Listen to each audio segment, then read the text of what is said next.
All right, I think we're live again. Waiting for confirmation. Yep, I just saw the ad pop up. There we go. Sorry, a bit awkward this week. I had my external hard drive broken down, and I spent the whole week trying to puzzle everything together again, so I'm not very well prepared today. I even lost my new Flash again, which I have to re-download, so I'm going to enter on old Flash again. And OBS kind of lost all its properties as well. So, it's all nice and awkward today. But yeah, how's everyone doing? Luke, how are you today? Yes, I'm doing very well, thank you. Just looking after the place while my parents were off on holiday, and just had just clean the place tidy, that sort of thing. You're home alone, fighting off burglars, are you? I have moved my my laptop to the living room where it's more cool and more less noisy. Yeah, explains the All echo you suffer. I think people can see Skype if I go there, so I have to change that for a bit. Melting Man, how are you? Yeah, I'm doing fine. Last week I was just been very busy with work, so this week I've been keeping myself busy with catching up with a lot of projects, like working on the big project of the Sonic Dissected 10th anniversary image, since that's coming up late in August. All right, nice. Yeah, and Captain, it's not going very well with you, is it? I've got a toothache, but other than that, it's going pretty well. It's 51 degrees here right now. That's Fahrenheit. Bloody hell. So it's actually nice and cool, which is great because it was like 100 degrees just a couple days ago. Yeah, it's quite the summer. Yep. So I guess everyone can panic about global warming again. That's always nice. Yay! Hooray! I like a little bit of heat. Yeah, Melting Man, thanks again for making the YouTube picture in 3D. Yeah, it's something pieced together in a Gary's mod, which fortunately I had like what I needed with the certain things related to Fleetway signs. Like, oh, we got the classic models. We now get to the story where Robotnik gets his full look. Only exception was Captain Plunder, because alas, there is no model of Captain Plunder in Gary's mod, so I had to substitute that with Knack the Weasel, because I think we'll be talking about the 16-bit Sonic Triple Trouble game. Fair enough. Oh, that's why Fang is in there, because he didn't show up in Fleetway. I was kind of confused about that. Yeah. Well, he does show up in Fleetway, but not until much later. Not in today's issues we read now. Nah. All right, fair enough, fair enough. Yeah, you're practically the official YouTube thumbnail maker by this point. Maybe we should keep it that way. Yeah, mostly. Oh, at least save people from being confused to think this is an animation or anything. Yeah, so this week we'll only talk about Fleetway, not Sonic X, because I had a bit of a busy week and my mind wasn't really to it. So sorry, Sonic X fans. Next time we'll talk about Sonic Battle, I hope. I already got the title card prepared for that. Just waiting to yes, we'll do the Sonic X episodes next time. Sorry, Melting Man. I saw it looked pretty good, but that's for next time, I guess. Mm. Oh well, at least saves you work for next time, I suppose. Yeah. And as a reward, I didn't even put you in the frame today. So it's back to the classic trio this time. Yeah, it's because I lost my newer files, so I had to go back to one of the older ones when you weren't supposed to be a main stay yet. No respect, I tell ya. Nope, you don't get any. Neither does Ewan. Yeah. Ewan, you're still here. I thought you were having dinner right now. It's still not ready yet. Oh, that's not good. Yeah, I know. Well, at least there's a lot to talk about before we get to Fleetway. Yeah. Fair enough. Just don't ask me what it is. Fair enough, fair enough. A bunch of things. Luke wanted to show off his Doctor Who video, which we advertised. Yeah, it's about when I went to a Doctor Who immersive theatre experience in London a couple of months ago called Time Fracture, where I was hired as a volunteer by UNIT to go through this fracture in time and space. So I met all these enemies and allies throughout Doctor Who, so it was like you're in an actual episode. pretty cool. So we should call you Dr. Luke now. Or you could call me the Dissector. The Dissector, oh my. That's my Time Lord name. Yeah, it took me a long time to animate this, to make this video, because it had a lot of like animations in there as well. Ah. All right, we'll show it off later. But yeah, since Ewan is here, I guess we better do something we can talk about. This kind of makes you wonder, the Dissector being Luke's Time Lord name. So it kind of makes you wonder, what would Roger's Time Lord name be? The Animator. Oh yeah, that makes sense. The complaining bitch. The Complainer. The Cynic. Luke is more graceful while I'm just whining and moaning the whole time. I guess mine would be like the Historian of the Forgotten or the Archaeologist or something. There you go. The Obscurer. The Obscure, I love that. Although it sounds like you are causing things to get obscure. That's your revenge. You turn everything that's popular into something obscure, and you make everything obscure into something popular. Just flipping everything around. It's revenge. Yeah, it was me that brought back the Bubsy in those new games. Mwahaha! You made him more popular than Mario. That required a lot of magic power to do that. I don't know. I haven't played the new Bubsies yet, so... Blasphemy, I know. I'm not a huge Bubsy fan, although I like the first game. Well, I haven't played any of the Bubsy games either, despite my old Forgotten Media episode on it. I'm not too thrilled about it, because, that was, the history of Bubsy. There weren't much videos back then that covered, the complete history. But even then, I didn't really play the games. I just talked about them. So, I don't know. If I ever wanted to revisit Bubsy, it would probably be Fractured Furry Tales. That's one of the more obscure titles. Definitely, yeah.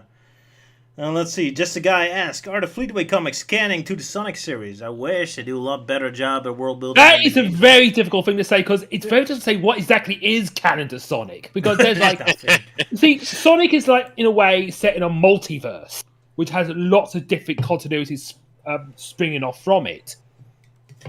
The simple answer to that is the Fleetway comics are canon to the Sonic Fleetway universe. There you go. Exactly. Yeah. Yeah. As Archie and the upcoming Sonic Prime have established, there is indeed a multiverse in the Sonic series. So it's possible that in Sonic Prime we will actually get to see other canon universes, along with brand new ones, obviously. So it'd be very cool to see Sonic Prime crossing over with something like Sonic Underground or Sonic Fleetway or Sonic OVA. I can already hear Melting Man salivating over the idea. It's kind of like something similar, into the Sonicverse. Yeah. Sorry, what was that, Luke? Can you repeat that? I was just saying it could be something like into the Sonicverse. Oh, there Exactly. You go. Yeah. I think that would be cool, but I imagine Sonic Prime's not gonna be Sonic goes to the Sonic Underground universe or Archie Sonic. It's gonna be probably something more plain and generic, he goes to a Sonic universe that's pirate themed or a Sonic universe that's jungle themed, something like that, rather than established canon universes. That is unfortunately more likely. Yeah. But yeah, I'm kind of done with meta stuff, to be honest. So actually, I don't like them. That's what Sonic Prime is going to be about. So I guess we'll just have to go through that. But first, the main games go. I prefer them to start doing some proper world building again. That's been a long time ago since we had a proper Sonic game with a proper story. And it wasn't just here's Green Hill Zone again. But yeah, that's left for Frontiers to surprise us with, I suppose. Anyway, there were a couple indie games and fan games we wanted to talk about. I guess we'll just get to the point. Captain, you wanted to talk about Frogan, who finally got an official release. That is correct, and oh my god, it's fantastic. I haven't gotten too far into it. I got farther than I did in the demo, and looking back at the footage of when we talked about it the first time, it seems there were things I missed out on, such as the collectibles. I mentioned that there was 2 emeralds and a bunch of coins, but you also got rewards for beating a level without dying and beating it within a certain amount of time. And in the full release, they have also added in the ability to find a hidden path with something called an obsidian skull. So you can really get the emblem thing at the end of the stage looking real fancy. So I spent several hours the other night completely 100%ing the entire first world. Whoa. And that took several tries on some of those stages because they hide things very well in that game. Surprising since it looks so basic. But yeah, it gets challenging really fast, and I think it's really cool. They've also added in an ability to change your hat, so that's amazing. yeah, I saw a couple of that, like a pirate cap and all that. Yeah, and like a Santa hat. And the one I have equipped is a frog hood because it's freaking adorable and it fits the theme of the game. Sure. Are they just cosmetic hats, or do they provide some extra abilities? No, they're just cosmetic. Ah, okay. No werehog hat yet? I'm sure someone can mod that into the game. That would be amazing. There is actually a Sonic reference in the game in that the character will sometimes do the Sonic Adventure pose. It's kind of funny how that pose kind of overrun the original. Like, first Sonic tapping his foot and wagging his finger was the big Sonic pose. But now Sonic Adventure 1 has become the primary pose. Kind of interesting. Which is, yeah, it's kind of funny because, like, just looking at it objectively, it is a very weird pose. Very difficult to pull off in real life, which is probably why it's popular to do with cartoons. It's like, look how cool our character is. He can pull off these impossible moves. I've noticed Sonic does that a lot. Like, if you look at a lot of his, like, artwork, he'll sometimes just be in the weirdest pose. If you try and recreate it, you'll look like a dumbass. Well, that's Sonic. I do remember I think in Stardust Crusaders when Polnareff did this really weird pose where stretching his leg out, and it felt like there was no way he could do that. He was like stretching near the floor, stretching his leg out near the floor. It's like, the impossible really hard to do. pose. Yeah. Oh well, sometimes it's just about looking cool, especially when you're a cartoon. Who cares? And it looks cool. Yeah, that one. Imagine Sonic doing that. Oh, jeez, I'm looking at the picture now. It's like, geez, that leg looks like it's made of rubber because it can stretch that long. I remember somebody once asked what is the most impossible pose in JoJo's Bizarre Adventure, and usually people say it's the Polnareff pose. Oof, my leg hurts just thinking about it. Looks like something's gonna strain your muscles. Oof. Yeah, like extreme yoga. Yeah, extreme yoga. But hey, it looks cool, and that's all that matters, I guess. Yeah. So, anyways, back to Frogan. Again, I don't have much to say that I didn't say the first time, except for, like, the bugs that I found have all seemed to have been taken out. The grappling hook is a lot more reliable now, so you're not just, like, falling off of platforms because it didn't pull you in all the way. And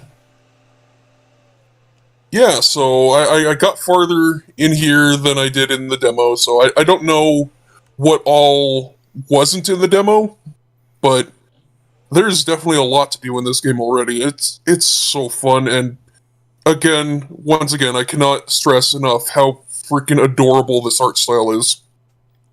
Yeah, I do like that. As Roger said, it's very Mega Man Legends-ish, and it's so cute. Yeah, the graphics are nice. Yeah, I really love we're getting the PlayStation 1 graphics back, but now with additional like atmosphere, sharpness, and detail to it. I absolutely love it. Oh yeah, they did add filters in the options menu, so you can make your screen look like an old school TV or like an arcade cabinet or an LED TV. So I've been going with the old school TV one just to kind of immerse myself more in the old style.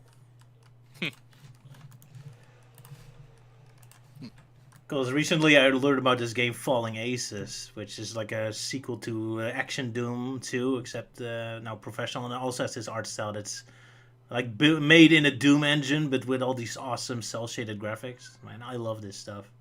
Like really walk into a 3D version of a 2D comic book or something. I live for this stuff. This is great. But yeah, sorry for interrupting again. No, I think that's all I really have to say. Buy Frogan. It's really cheap and it's really fun. There you go. Okie Just a guy asked, will there ever be a Sonic OVA Part 2? Well, I assume you're not referring to my parody, because I did finish it. Officially speaking, probably not. Sonic Team doesn't like revisiting old stuff. At least not revisiting old worlds, anyway. Wasn't there a fan-made sequel that was in the makes? I vaguely remember something. Probably. I think it's a idea. 32 animation. Oh, yeah, well, my animation is finished. I did make Part 2, Yeah. so... Yeah. Though I might not have uploaded it as Part 2, but just as the full version as a whole. Yeah, I remember the full version, yeah. But yeah, Melting Man, you wanted to talk about a sequel to Nightmare Before Christmas, apparently? Which I never Oh heard yeah, of. there's well, one of the sequels. But the one I wanted to specifically talk about is a novel that just recently came out. It's called Nightmare Before Christmas, Long Live the Pumpkin Queen. So, of course, it acts like a continuation where, Jack and Sally are married, and now Sally has to, try and deal with, being Jack's wife and help planning out plans for Halloween and all this stuff. So, like, it starts off a bit slow, but kind of cute. Like, Jack and Sally get married on Spiral Hill, and then they decide to spend their honeymoon in Valentine Town. So we get to explore that specific holiday world. We see, like, who the ruler is and see them, like, on this canoe, just being together, flowing down the chocolate river and all that Valentine's themed stuff. And then they go back to Halloween Town to plan out Halloween, which is coming out in weeks. But of course, Sally's feeling a bit nervous because she doesn't feel quite comfortable with the citizens of Halloween Town trying to treat her like an actual royalty queen title, which is kind of weird considering how they don't seem to have Jack wearing that kind of fancy suit or crown and whatnot. But anyway, she gets a little overwhelmed, so she goes off into the hinterlands to calm down for a bit. And then she discovers this mysterious tree of this unknown world, which I've heard is called the entrance to Dreamtown. And she opens it and then accidentally leaves it open when she chases after Zero. So I haven't fully read it yet, but right now I'm at the part where all of Halloween Town is fast asleep, covered in sand. So apparently the Sandman is involved. But yeah, it's so far it's interesting. It's nice to see Sally get a main focus here, but it's kind of weird that we now live in a world where there's 3 different sequels to the movie. First there was the video game Oogie's Revenge, and then there was the comic/manga series Zero's Journey, which that one was pretty good, and now we have this one. So it kind of makes you wonder if they do a 4th sequel, then it's going to focus on the mayor or Dr. Finkelstein or something. Sure, why not? Who knows? Anyway, in case anyone's curious why we're not talking about Fleetway, Ewan has to go have dinner later, so we're kind of wasting time for now. Because he has to talk about Fleetway, because the issues we're talking about is the very first one he ever read, so it's very important to him. Not important for us. Yeah, that's true. So just the annoyance of just waiting for dinner to be all done and dusted. there you go. So you can quickly go downstairs, shove it in your mouth, and jump back up again. Yeah. Well, sort of thing. Probably what I'll be sounding like when I get back. there we go. Tough mouth. So our stream is more important than healthy eating. Absolutely. Yeah, and my sanity. All right. Yeah. What's next? Shall we watch Luke's video, or are we gonna talk about Sonic Triple Trouble first? I guess it's my thing. I guess we'll just watch Luke's video. So yeah, Luke wants to show off his Doctor Who experience. A video we uploaded before. So I guess we'll just play it on the stream, which is good. Guess that means we can get some drink or go to the bathroom, let the video play, and ignore poor Luke's hard work, like the good friends that we are.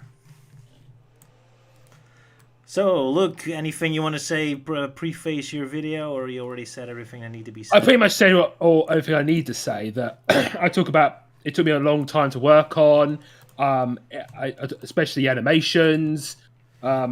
I wasn't sure if you could Hi, show me Luke because it's here. got the Doctor Who theme in it, because I want to make like a parody of a typical Doctor Who episode. Well, But if you can, show it, that's totally fine. I just hope people would enjoy it.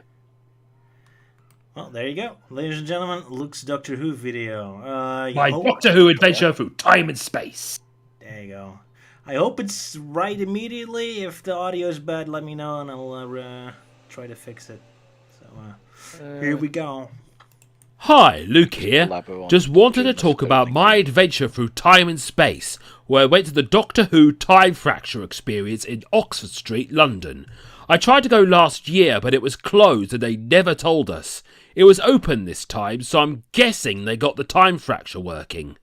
Doctor Who Time Fracture is an immersive theatre experience where it's like you're in an actual episode of Doctor Who. You meet actors in costume who you can talk with and have you carry out missions as you move through place to place. So do you want to hear about my experience through the fracture? Meeting friends and foes and going to impossible realms? Well, get a bowl of custard and fish fingers, and I will tell you about a trip of a lifetime.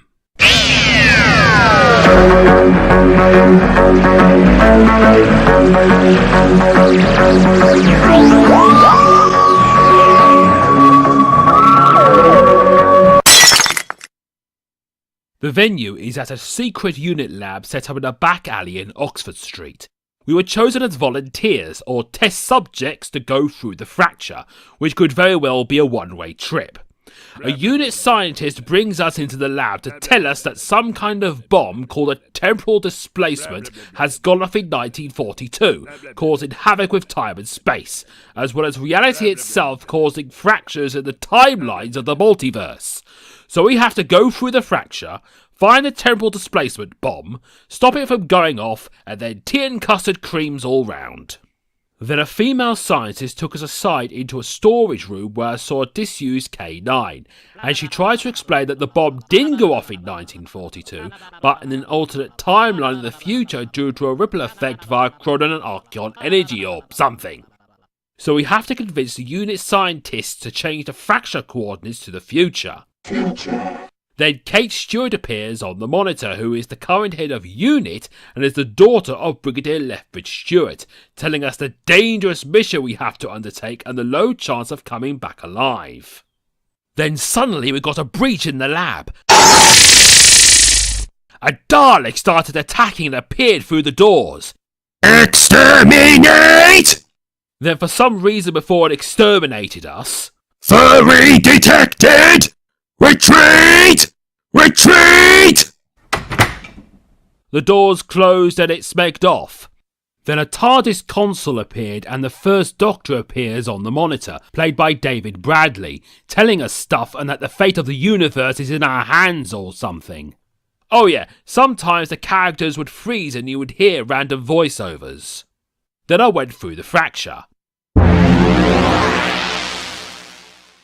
I ended up in a strange place full of various characters and places where all time and space merged into one. I saw people resembling the Doctor and a pig shopkeeper. There was even an Ood talking to people. A woman in red approached me and took me into her tent. It turns out she is from the Sisterhood of Khan, who have strong connections to the Time Lords. She reveals that the temporal displacement bomb was a weapon created by the Time Lords of Gallifrey, and that to ensure the stability of the timeline and to repair the fracture, the bomb must go off. We would be sacrificed, but the rest of the universe would be safe, or something like that. Also, we have to make some kind of alliance with someone. To do that, we have to meet a strange man in a green jacket and tell him, "What's the weather like in China?" Strange phrase, isn't it? After leaving the tent, a blonde woman appeared to help us find our guy. She took us through another fracture and we see a man in a green coat that might be our guy. So I asked him, "What's the weather like in China?" And he knew we saw one of the Sisterhood of Khan, as she was a previous regeneration. I think we have to say certain phrases to people so that they know who we've previously spoken with in order to continue the storyline. I spoke to him about making an alliance to get to Gallifrey. But the alliance is not with him. He took us into a dark and creepy room, and coming out of the shadows was Davros, creator and sometimes leader of the Daleks. He wanted to know why we're here. I was so terrified and frozen with fear. So we had to explain to him that we have to make an alliance with him, otherwise the bomb would destroy the Dalek race. Davros took interest in me personally and beckoned me to come closer. He spoke to me that I must ensure the alliance with him and the Daleks to help him invade the Time Lord Citadel. To do this, he gave me an amulet which would lower the Citadel's barrier or make the bomb go off or something, and then the Daleks would exterminate all the Time Lords. I then asked Davros, but what about the Doctor? Davros then replied, The Doctor is not there. So I was like, oh, alright. We were then made to repeat the phrase, from Skaro to Gallifrey, to solidify the alliance, and that what we must undertake is now my responsibility, and there'll be dire consequences should I fail. And then we left the room. It was quite interesting having a personal chat with the diabolical leader of the Daleks. We met up with the man in the green coat again and gave him the Dalek amulet, uttering the phrase, from Skaro to Gallifrey. A man in Elizabethan period wear overheard us and took us aside. Now, this guy turns out to be a unit agent who got lost in the fracture and agreed to help take us to Gallifrey. But first we must attend a wedding held by Queen Elizabeth I. Sadly, I'm not the one getting married. William Shakespeare and some actors appeared to perform for the Queen, so they were all like, hey noddy do, fiddle diddle dee, blah blah blah blah blah, and all that. Then suddenly a Time Lord agent appears and she's after Queen Liz's crown. Why? Because it is the crown of Lord Rassilon, and she wants it so the Time Lords can resurrect the Time Lord President, who can activate the temporal displacement bomb. The unit agent tries to stop her, but he gets shot. The Time Lord agent takes the crown and runs off. Then suddenly a goddamn Cyberman appears out of nowhere, threatening to delete us all. Delete. Give me your sweeties.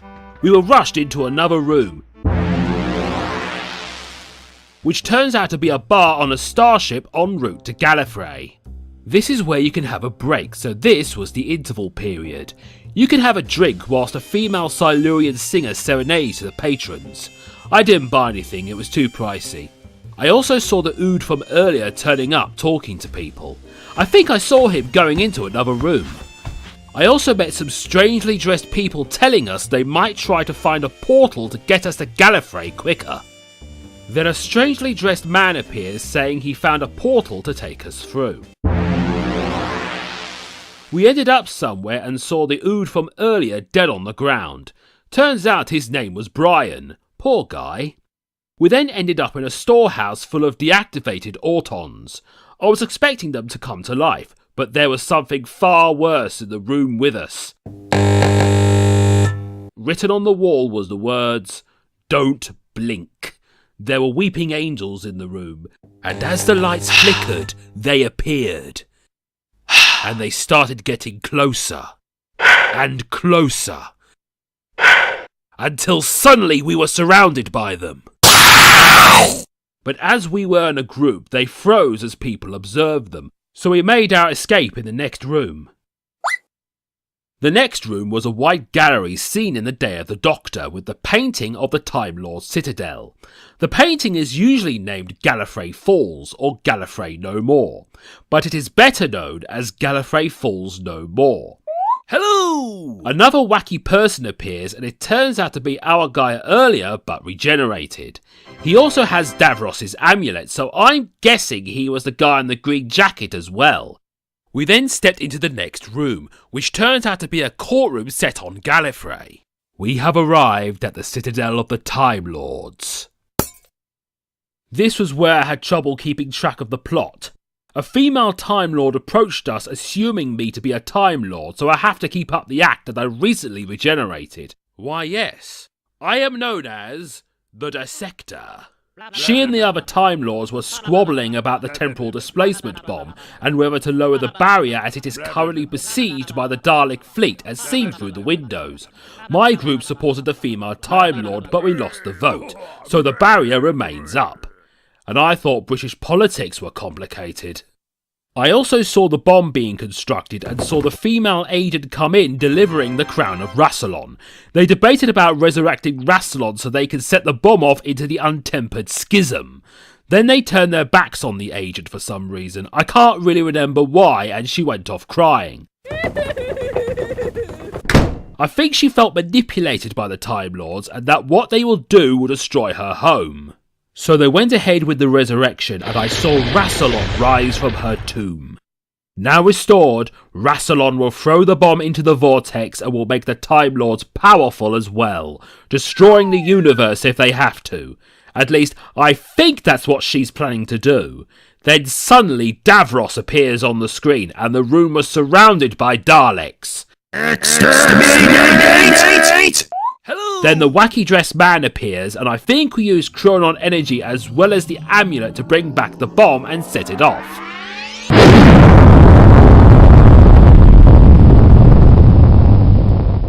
I think, or it got neutralised? I found it really confusing at this point. Basically wibbly wobbly timey wimey stuff. Then Rassilon, the Daleks and Davros disappeared and the Doctor appeared, switching between the 1st and 13th incarnations, saying the effect of the bomb was contained, I think, but we did manage to save the universe somehow and that we all managed to go home. The wacky man started playing with the bomb. The other Doctors were there giving us words of wisdom.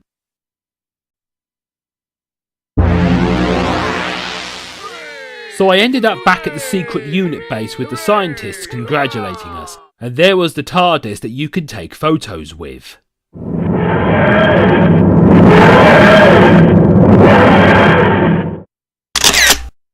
I have no idea how he managed to repair the fracture and save the universe, but I had a really fun experience.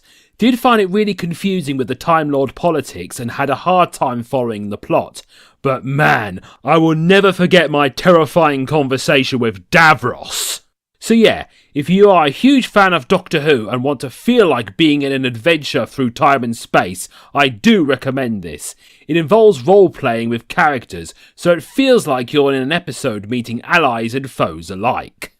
I do like when we were in smaller groups at first as it felt more personal, but when we were in a large group at the end on Gallifrey, it was hard to follow what was going on.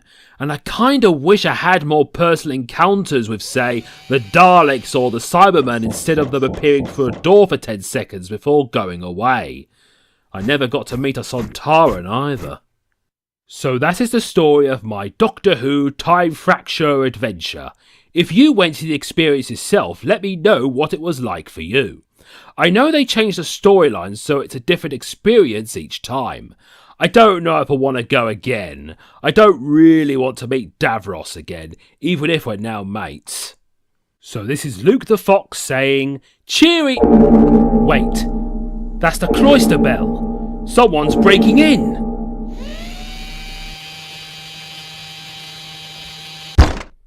So, Luke, thanks to your treacherous actions, my Dalek fleet has been vaporized. You have betrayed me! Now hang on, mate. I told you there'll be dire consequences for your actions should you fail me. Any last words before I exterminate you? Do you fancy a jelly baby? Do you have any green ones?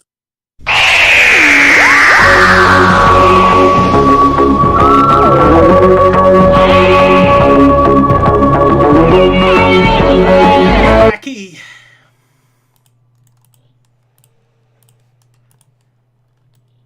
Congratulations, look. What a fun video. Especially how you, I especially like how you constantly talk like Beavis and Butthead. It's like, I have to save the world or something. Who was talking about Beavis and Butthead? You like to constantly, I have to save the world or something, and I have to press. Oh, a button. Yeah, something. I don't know, whatever. Yeah, because basically what they do is like you meet an actor, they tell you stuff, then you go and see another actor, and they tell you stuff, and it goes round like that, and that's pretty much how it goes, pretty much. Yeah, and also I put in a music from Mind Maze in there during the scene with Elizabeth I, and also I unintentionally made a reference to Sliders because. One of the characters I meet, I used an image of Salah, who also played the professor from Sliders, as he was talking about portals. Yeah, Ray Davis or something. Yeah. Yeah, John Rhys Davis. Love the guy. Yeah. All right, so you had a good time. Oh, and the wacky-looking man, that's a reference to this CBeebies character called Mr. Tumble, who would like say, hello there, or something like that, because there was this Time Lord character we were meeting that was very strangely dressed. Yeah. Oh, no, I voiced him, because I did all the voices in this. Oh, yeah, because I was about to say, whenever he popped out and I hear the hello, I kind of thought, like, wait, that almost sounds like Dr. Rabbit. You know, from like those old videos. Yeah. Hello there, I am Dr. Rabbit. That's how he sounded in the CBeebies shows. Ah. Ewan, are you still there? Yes, I'm still here. Might as well talk about Fleetway now, anyway. If dinner's gonna take that long. All right, we'll just skip to Fleetway then. Guess we'll talk about Sonic Trouble later. Alrighty then. That's the finale. So, our main attraction of today, or something, Sonic Fleetway comics. We're going to talk about 21 up until 28, the whole Sonic CD saga. Ewan, this is your dramatic, nostalgic, youth, tragic comic book that all started it for you, so... Yeah, pretty much, because my mother ended up buying a bunch of comics, apparently, not sure what it was completely for, but it had something to do with the... Beaver Scout group at the time, and obviously some arts and crafts thing going on, and she wanted some sort of picture references, and Sonic the Comic was the one she picked up. And well, let's just say that it led me down completely to the path of Sonic. How dare they? It ruined your brain. So this was what got you into Sonic? Well, obviously not the first Sonic thing I've ever been exposed to, but it was kind of like something that, you know, helped me move towards Sonic, even though I wouldn't own a Mega Drive or any actual Sonic game up until about maybe 2001. Right. Why does that sound so dirty? It's not the first thing of Sonic I've been exposed to. Sorry, bad jokes. Yeah, I've been watching... like my friends across the road playing like Sonic the Hedgehog back when it was first released. I mean, and because I was watching and I was like, well, that looks pretty cool. I want to play it, but I wouldn't get to play it for a little while yet. Because at least I knew about 3 to 4 friends that owned a Mega Drive. So obviously whenever I was over at their house, I would often try and get to play one of these Sonic games if possible. Fair enough. So, and that was the first issue you saw with this cover of Amy desperately looking at you, and you thought, oh, poor girl. Yeah. Watch her be suffering. Yeah, I just found it funny, like how the trooper is just smiling, like, look what I got. I also like the statement, like, Amy means trouble. Like, first of all, is this her fault, or does that mean how cool she is, even though she's just desperately looking? Like, that statement doesn't make any sense. I mean, I know why they say that statement, because that's Sonic's insult to her all the time, but... Yeah. Your free Sonic spinner thrown away? Take matters up with the news agent right now! With that smile of the robot. Yeah. They want you to be Robotnik all about it. Yeah. Where's my spinner? So did you ever get your spinner? Yeah, I had the spinner and did play with it for a while, and then it ended up in the back garden for several years before eventually just vanished, because I assume the parents just threw it out because it was like cluttering the garden. It was just Blasphemy. left there. Blasphemy is such an important piece of history. Should be in a museum. It belongs in a museum. There you But go. which museum?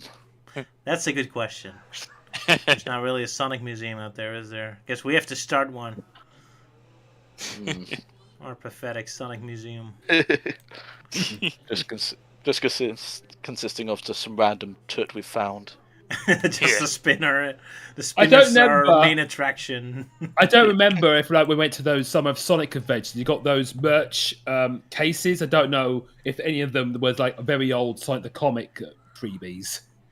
Could be. I know they had a lot of Sonic the Comic issues and covers there, and the artist showed up. That was pretty cool. Because I was able to at least get one of the like pages from Sonic the Comic,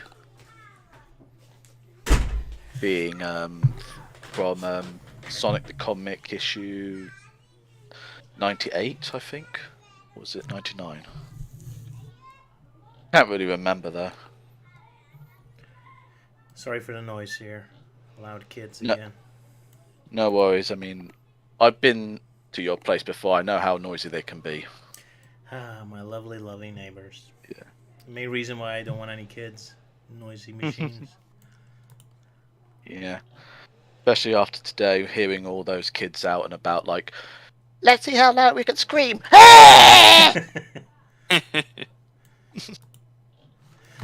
Well, it's the whole family is shouty. The dad is constantly shouting too. It's a fun family. Glad I yeah. don't grow up there. But yeah, so tell us all about the story of our first Fleetway comic you ever read. 21. Amy's big Okay. introduction. Yeah. Girl Trouble Part 1. Oh my. Let's see. Yeah. Well, Sonic getting Had her to- pregnant? yeah. Oh my. That young, he. Yeah, Very naughty of you, Roger. that's me. Filthy, disgusting. Let's see. I did write this down though, because just so I could properly remember. I just The love story the picture of the robot kicking in the door. It looks so petty. He's so badass and he does something so petty. Yeah. It makes me laugh. Screw you, I door. open up. Yeah, screw you, door. Where's the rent? I so hate this door. Okay. The So- story starts where Robotnik's troopers are raiding Emerald Hill Zone for Amy Rose, whom has been telling Porky's that she's Sonic's girlfriend. Sonic, disguised as Bob the Penguin, reveals himself to the troopers along with Johnny Lightfoot and start to attack the troopers. However, they unleash Weapon X, which has Sonic quickly catching the spikes before anyone gets hurt. While Sonic was successful in catching all the spikes, the troopers were able to escape with Amy to the Special Zone. Meanwhile, in the Special Zone, Robotnik gets irate over two one-off characters, being Thomas and Millers, who suggests that he should change his looks. After throwing them out, Robotnik decides to go along with the changing of his looks. Just as he was doing that, his chief scientist Grimer arrives and finds that Robotnik has been turned into a giant egg. It's so stupid. Yeah. Just like randomly, like just turns into an egg, like, hello, Robotnik, I want to talk to you about stuff like, what the bloody hell's that thing doing there? He's hatching now, I guess. Alright. Yeah. Yeah. Sonic and Johnny arrive at the secret underground base to get confirmation from the Kinterball computer that Amy is being held in Robotnik's fortress in the Special Zone. Sonic then charges up a star post in the base and takes Johnny with him into the Special Zone. Johnny suggests that they should have a plan for breaking into the fortress, but Sonic ignores him and as they navigate through the Special Zone to Robotnik's fortress base. They break in only to immediately get caught in a pink bubble, with Sonic berating Johnny for needing to come up with a plan. They are greeted by Grimer, who explains that Robotnik currently can't greet them at the moment. All the while, the giant egg in his office is starting to hatch. To be continued. Oops, I forgot to get the last page. But yeah, that's about the first Yeah. page, yeah. And I love how petty everything is. Like, Amy's just Yeah. saying, oh, I'm Sonic's girlfriend, and immediately based on that, they arrest her. It doesn't even matter anything. Yeah, this Yeah. is Amy's first introduction in the Fleetway Sonic universe. It's kind of weird because she doesn't really get a proper introduction. Everyone talks about her like we're already supposed to know her. But Yeah. well, but that's kind of always the thing with Fleetway. They just kind of drop you right in. I mean, later we do get an origin story about a couple elements like supersonic, so that was impressive. But most of the time, Yeah. I'm kind of surprised how they just kind of dump you right into stuff, like no proper introduction. Just, yeah, here's Amy. Just roll with it. Yeah. Like, hello. What's interesting about the first shot of Amy is that you know that the only reference image they had at the time is that one image of Sonic carrying Amy away, which is why her spikes is always up at the back. Yeah. Oh, that's kind of cool. Even though the Sonic CD should be out right now, so they should have already It seen was. her in It game. would have been out at the time, yeah. Yeah. Because they already reviewed I think it. I think they only just had that reference to use at the time because I imagine they probably don't actually own like a Sega CD at the time. Oh, that's kind of sad that the main Sonic CD magazine doesn't have one. I mean, they even wrote a review of it. Guess Sega Yeah, just but- gave them the review. Oh, hey, just write this. Yeah. Or these just comics the were just actual- drawn in advance. Sorry, yeah. Well, I'm just assuming like the comic might own like a Mega Drive and such, but they obviously the artists don't own their own sort of copy, so they don't really know how she's supposed to look and such. I guess so. Yeah, that's pretty awkward. But hey, at least that makes this Amy kind of unique, especially when she gets her own outfit later. I guess that sets her Yeah. apart from other Amy's. Because her personality is pretty much different anyway, too. But not yet. At this point, she's pretty close to regular Amy Rose. Yeah. But yeah, I think this also is the introduction to a reoccurring character being Grimer. Yes, the Who- Frankenstein doctor. Yeah.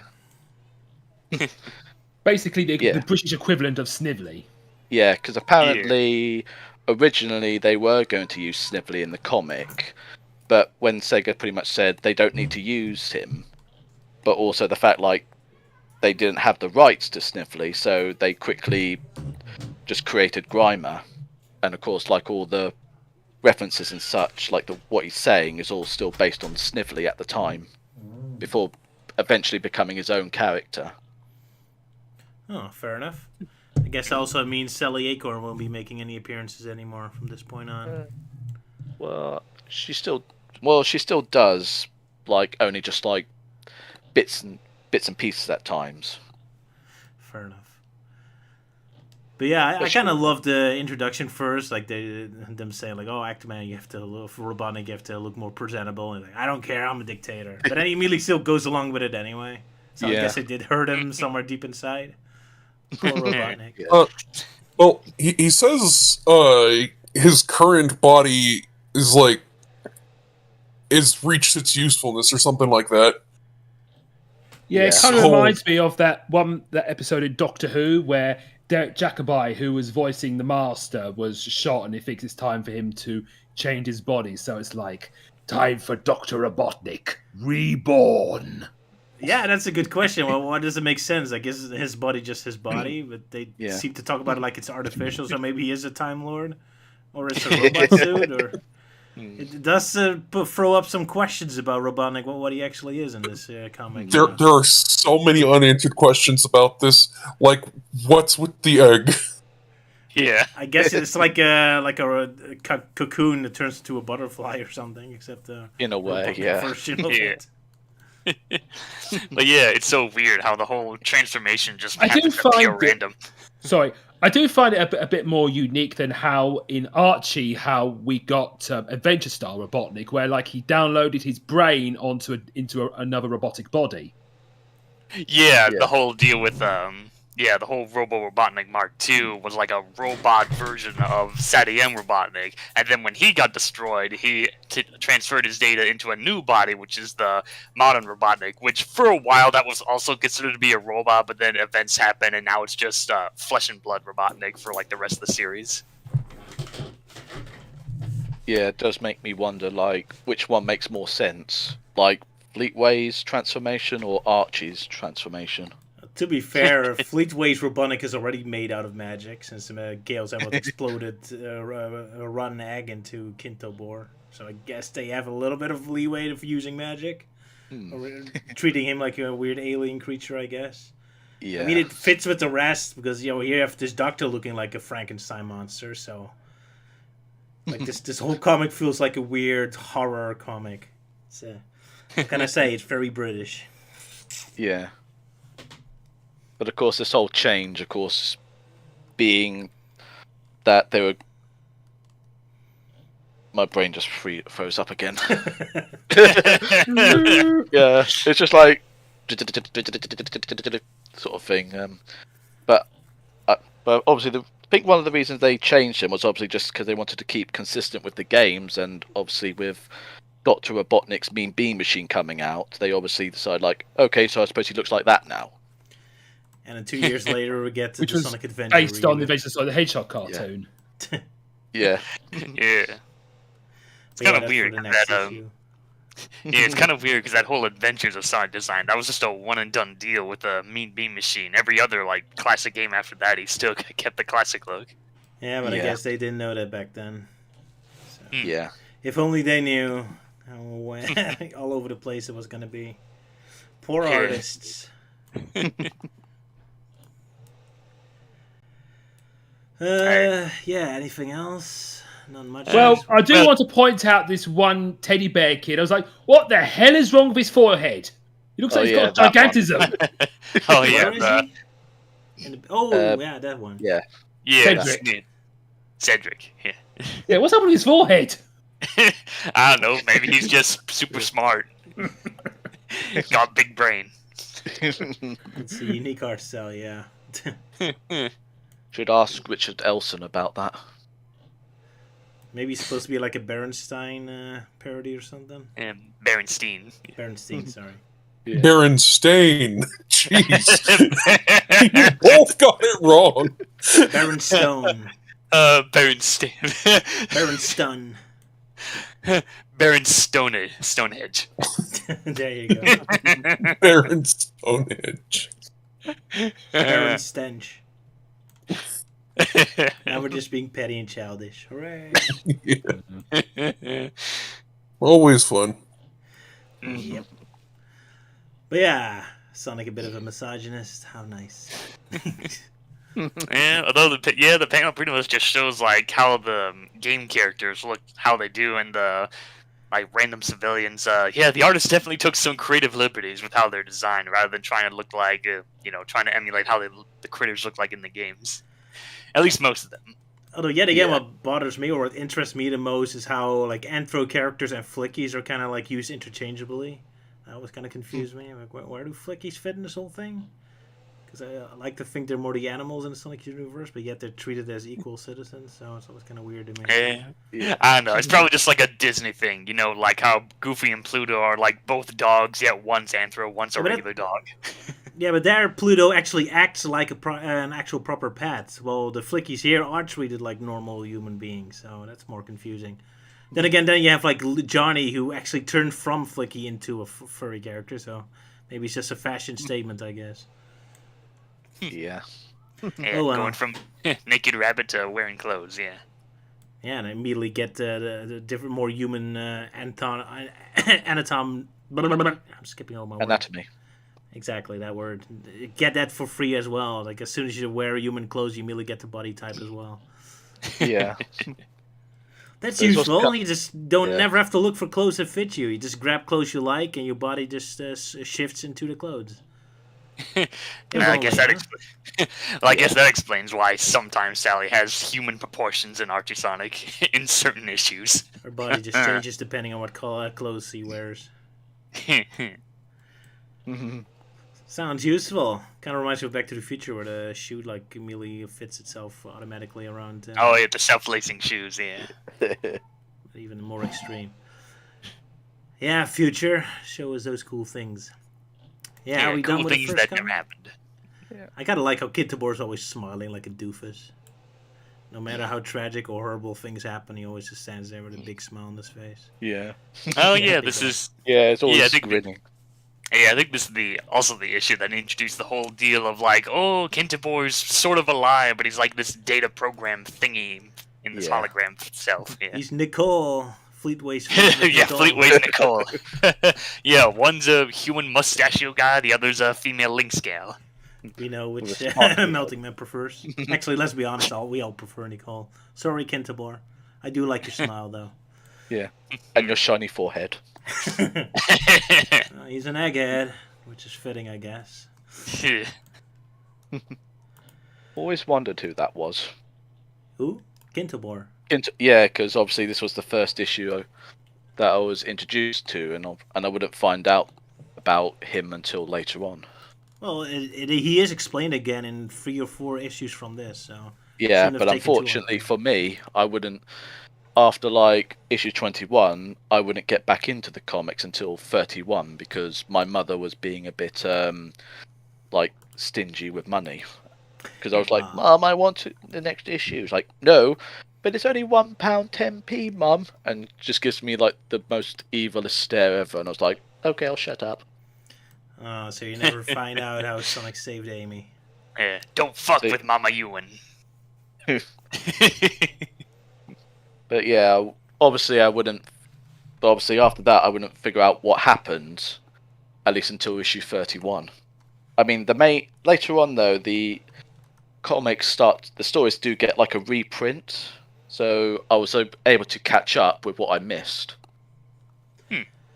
But of course, that was about like several years later. Always fun. Oh well, now you can find Yeah. it right there on the internet. If only you had that Yeah. option back when you were a kid, huh? Yeah. well, at least- Gutforoff asks me, should I make a picture with Johnny like I did for Sally? Oh boy. Gutforoff tends to draw his characters a little muscular and intense. So what do you say, audience? You want to see him draw Johnny? Maybe you should grab an example of his work. Yeah, I don't know. If he's into the whole muscular thing, it's like, yeah, make him more muscular, and the staff that he's holding, like, replace that with, like, a big barbell. 'Cause he's, like, that strong to wield that as a weapon. Yeah, and just towering over Sonic. Well, then Finally, again, you're like, having most of revenge the for Sonic always insulting everyone. Stop Yeah. calling me Pixel Yeah. Brain. Well, you only use it for Tails, actually. Does he have a curse word Yeah. for Johnny? Or just general disdain? Yeah, I don't think he has a specific nickname to describe Johnny. Only for Tails and Amy. Nah. Amy is Trouble, and Yeah. Tails is Pixel Brain. But no matter who you are, Sonic is a jerk towards everyone. But we'll get to that later. Sonic hates everyone equally. Uh, Taking He's the all for literal equal hedgehog rights. with attitude, literally. No, in Fleetway, it's kind of like he hates all the characters that originated from the games, but like for the Fleetway exclusive characters, it's like, I can't think of any insults, so you're good. Yeah. oh, that's true. It's only the game characters he hates. Ooh, is Fleetway trying to tell us something? But no, our characters are cool. It's only the ones from Sega that are all terrible. I think Fleetway Sonic's just foreshadowing like what would happen in the meta era. You know, Sonic's trying to like, oh, Tails, what happened to you? Oh, whatever. Get out my screen time. This was what Gutfroff was referring to. So, you want to see that happen with Johnny Lightfoot? That he's like a flicky at first and then powers up into his anthro character. That's kind of like an interesting way how to explain it, how they go from animals to full-blown anthro characters. Yeah. Now it kind of just raises a question like, okay, if they have to shower or whatnot, then they have to take their clothes, then that would mean they'd revert back to their like critter forms and probably drown. It kind of makes it look like the clothes kind of work on Super Mario's power-up logic. Oh yeah, with the Tanuki leaf and all that. Or Exactly. the capability, yeah. Yeah, especially the capability. Yeah, so you just dress up and you just go and turn into. I can't do the sound effect. Sorry. Yeah, really. If only we had the Police Academy guy here. I can't do Mario sound effects, but I can do Pac-Man sound effects. Close enough. Show us. Waka waka waka. That's the most important one.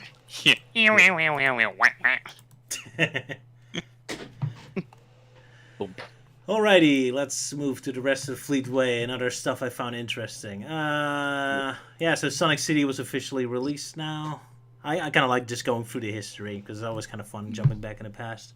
I'm not sure why I picked this one. Oh yeah, we have Till's comic book. Yeah, I guess Luke has to tell. Anyway, Luke just said he had to leave for a bit. Is he back? Guess not. No, I guess some of us have to do Till's now. Or we could just wait till he comes back and talk about the next issue in the meantime, and then go back to the Tale stories so we can tackle them all at once. Fair enough. Also possible. That was a sentence. Yeah, because there's like 2 tail-centered stories in this batch. Yeah. This one was only the finale of last week, so the other one is separate.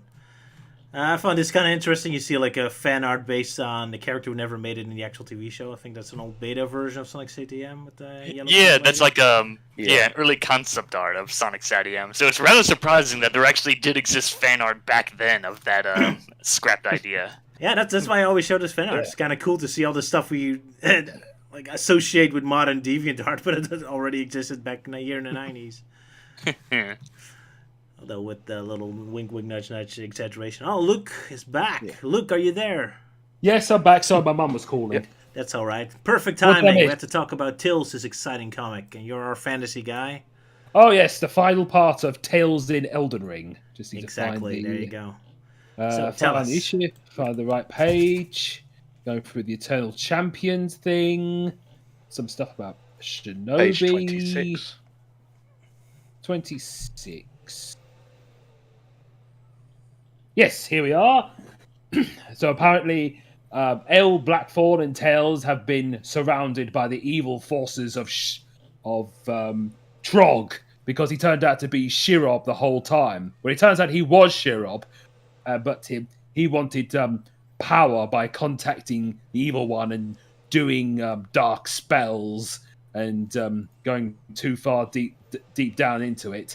But it changed him, like how an elf would be corrupted into an orc, and he likes to change, but he hated the humiliation he received from Tails, and so Tails starts to go after him, but Trog just punches him back, and then suddenly the portal opened up, and they're like, blinded, But Tails tries to get Errol through the portal, and apparently stuck there. But so they're back home, and tell the Kings that he's not, though that he's not really the champion that thought he was. But Errol says that he may not be the champion who defeated Dr. Robotnik, but he did act like a real hero. Then the other 2 dudes open the door, and it's like, he did stuff, and Errol's like, he needs to go back to Emerald, but he has to say something. But yeah, I'm just trying to follow it here, what's going on. But it's so funny how barely anything happens. You just find out who the enemy is. He gets beaten up, and then he just runs away at the end. Yeah, they just go back home and let's have a nice chat about stuff. And but Errol just says that without Tails, he would never have come back, and he is a worthy champion. But also saying that Shirob, you don't need him. He's probably dead or got off to buy milk or something. But the portal opens, and Tails just makes off home. I was expecting that dagger thrown into the portal to have some kind of meeting. Maybe hit and kill Dobby or something. No, he just throws it through the portal. That was it. Yeah. Like, that's my one and only dagger. Shit. Yeah, that was kind of pathetic. It's such a sad story. Like, Tails is constantly scared that they misinterpreted him, even though he can't do anything about it. And then he just gets dragged on his adventure without any warning. Well, you go, and then nothing really happens, and then it's just over. It's like, it's such a weird story. And a pretty short one in terms of pages. Yep. Oh well, just to quickly finish it off, I suppose. Yeah. But yeah, that was this exciting Tales adventure. But don't worry, everyone, he's going on another exciting one very soon. But first, we go to Fleetway 22, where we get introduced to a new villain, Zavak. He showed up very early, apparently, and he's green this time. Or rather, it's the Oh. new Robotnik, alas. He Yeah. kind of looks like Yeah. Savick like this, though, doesn't he? The arms. Maybe it's Yeah. A little bit, yeah. Especially since the egg shape kind of fits with Zeddy as well. He kind of looks like that one character from that Garfield comic, Something Acres. That an egg with eggs. Oh, Le- Egbert. That was it. Oh, Very yeah, evil Egbert. version of Egbert. Would have been funny if this was it. This is exactly how Robotnik looks like. Just an egg with two hands sticking out of it. He just Was it- waggles around like this. Behold I the new think- me! Fear me in my arms! Just constantly walking Actually, through walls there because was- he can't see anything. Yeah, Captain, what's that? Actually, there was 2 chicks from U.S. Acres. It was US Egbert and Acres, Sheldon. Sheldon. Yeah. Yeah. Might be Sheldon. I think Sheldon was the one in the egg because Shell. Yeah. Anywho, so in this, Robotnik comes from his egg, and now he looks like he does in Adventures of Sonic the Hedgehog. Yeah. So I've been I guess- rehatched! I am Dr. Robotnik! yeah. So, so I guess the whole thing last time of getting him to change form was just an excuse for them to change his design to look more like the cartoon. Kind of funny how it's they kind go of with funny- the light-hearted Robotnik, even though this comic is much closer to the Sonic CPM series. Yeah. It's kind of Yeah. funny because up until this point, whenever I'm reading this, I don't really have a voice for Robotnik in my head. It's just kind of a nondescript evil guy voice. But as soon as he changes his appearance, all I hear is Long John Baldry. Yeah, Yeah. I have to mentally pause on any word that contains an R. Rotten than ever. Rotten. Too bad Cole isn't in our club. He can do an awesome impersonation of Long John. Oh, really? But, yeah, he isn't here. But alright, yeah, so we got a new Robotnik, and everyone is stuck in a bubble. Yeah. With Sonic getting agitated that everyone assumes that Amy is his girlfriend. I find it so funny that it's like the only thing on his mind constantly. Like, hey, listen, buddy, she's not my girlfriend. Okay, don't you have anything else to worry about? I was kind of hoping when- during the entire adventure just keep going, like he ignores the whole story and just keeps complaining about Amy instead. He's so petty, Yeah. asshole-ish here. Like, Sonic, we should worry about getting out of here. No, I'm gonna... Gotta make really clear she isn't my girlfriend. My girlfriend. Have I mentioned she isn't my girlfriend? Exactly. I'm constantly upset about it. Yeah. Oh well. Yeah, go on. So yeah, so the story of this is Grimer has trapped Sonic and Johnny inside of a pink bubble and Amy inside of a cage. And then Robotnik shows up and threatens them, but oh yeah, he threatens to turn Amy into a robot. And like apparently roboticization can now be permanent, even though all he's doing is putting a metal shell on them, but like that causes their brains to be reprogrammed somehow. Sonic turns their bubble into a bowling ball, somehow not killing Johnny in the process. Rolls over most of the badniks. The last one shoots the bubble, which releases them. And Grimer, as an idiot, just completely destroys that robot in a fit of rage. And Robotnik yells at him for destroying the only robot left that could have caught Sonic. And yeah, Sonic saves Amy, and they leave. And it ends with a silhouette of Metal Sonic, so stuff's about to get serious. Oh my. Yeah, there's so many funny stuff here. But yeah, I absolutely love the robot just pointing his gun in that panel. That's such a cool panel. Like, I'll stop them. That's why Fleetway's pretty awesome. Which makes it so Yeah. funny that they took the more lighthearted, goofy Robotnik. Like, you see the wacky, zany Robotnik, and then the next panel is just this epic-looking robot just shooting right at the panel. It's Yeah, such that a was kind of tonal a- change all of a sudden. It's awesome. Yeah, that was kind of a weird moment with Sonic history, because like it wasn't just with Fleetway Sonic. There's like a handful of Sonic children's books that some of them use like the Sonic Sat AM cast, but with Robotnik they always use the Adventures of Sonic design and not the Sat AM design. Ah, yeah. So I don't know. I guess the Sat AM design was just too menacing. And this one is close to the games, I suppose. Yeah. But yeah, a lot of stuff. It's kind of interesting. This is the first and only time I think we ever see a metal Amy. Like the game's never used that. Which is kind of Yeah, and I shame. do find the design of Metal Amy looking a bit, well, ridiculous, because due to how spiky it all looks, that she got like saw blades for hands and that. It is a Yeah, shame they well- never actually show her in action though, when all the chainsaws and all that Yeah. would have been cool. Yeah, just T-posing. Yeah, well, of course, like, technically, this is, like, the first time we've seen or at least an attempt of a roboticized Amy. There was a metal Amy in, like, Archie Sonic, but that was a short-lived robot. Well, this Well, one yeah, as well. What a shame, because it looked pretty epic. So it's a shame. I want to know if fan games ever use this or something. Yeah. Yeah, it's kind of like how how Sega likes to pretend like classic Amy doesn't exist, despite fans like begging them to make her playable. Yeah, that's so weird in the Sonic Origins. Like they kind of constantly treat her as like she's one of the main characters, and yet she's still not playable. Yet she's constantly posing with the others. It's so weird. Oh, Yeah. well. But Maybe that's a Sega's different fat. discussion. Yeah, maybe Sega's sexist. I don't know. Yep. I don't know. Never Who knows? know. But yeah, it's kind of funny how Grimers is destroying all those robots. Like, I love how petty everyone is. Yeah. Especially how dry it looks. He's not even epically angry. He's just very dull. Like, here, take this, you stupid robot. Doom, doom, doom. It looks so You damn lame. kids, get off! You damn kids, get off my lawn! It's not even Yeah. furious or destroying them in a just fit of rage. They're just very dry. Just like Nah. Or just fight them. he just looks mildly annoyed. Yes.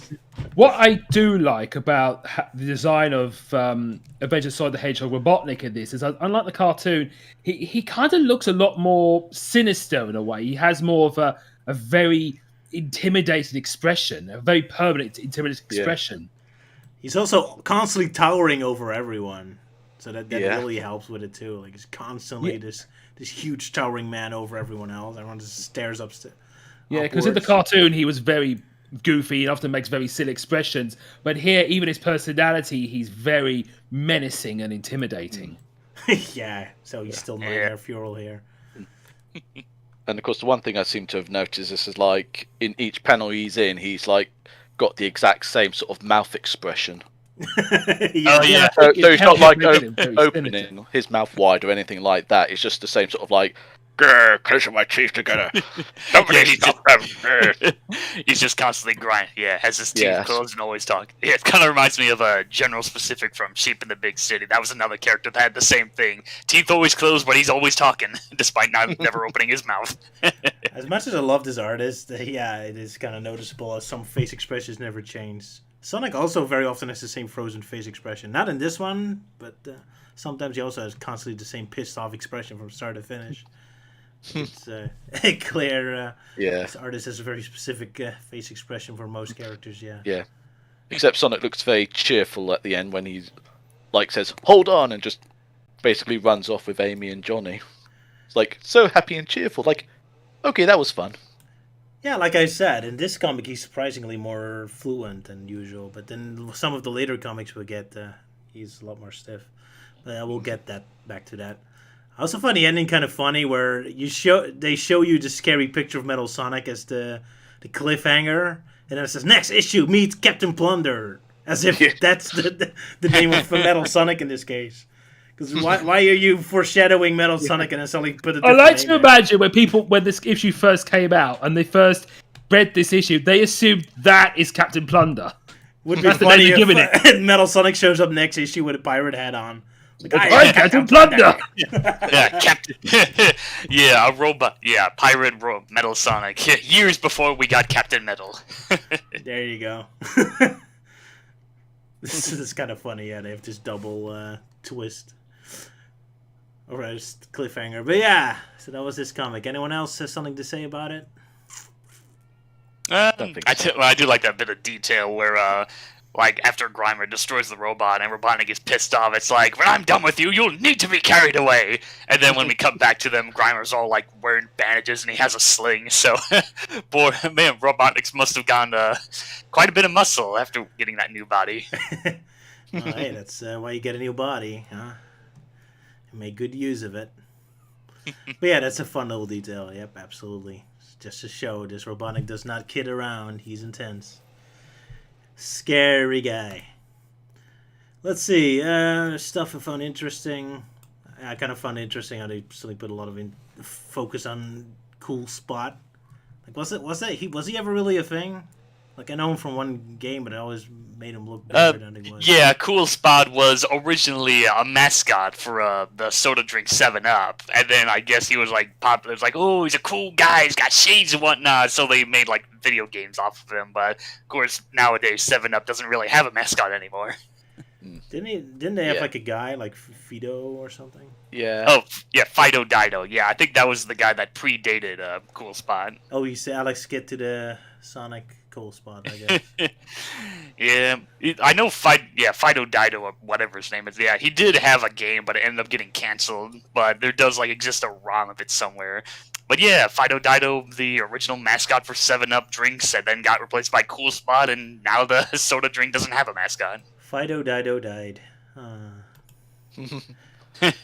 So there's an interview with the pop star Right Said Fred, because he made a song for Sonic 3, I guess, Wonder Man, even though I think that song wasn't really made for Sonic, but just kind of repurposed for it.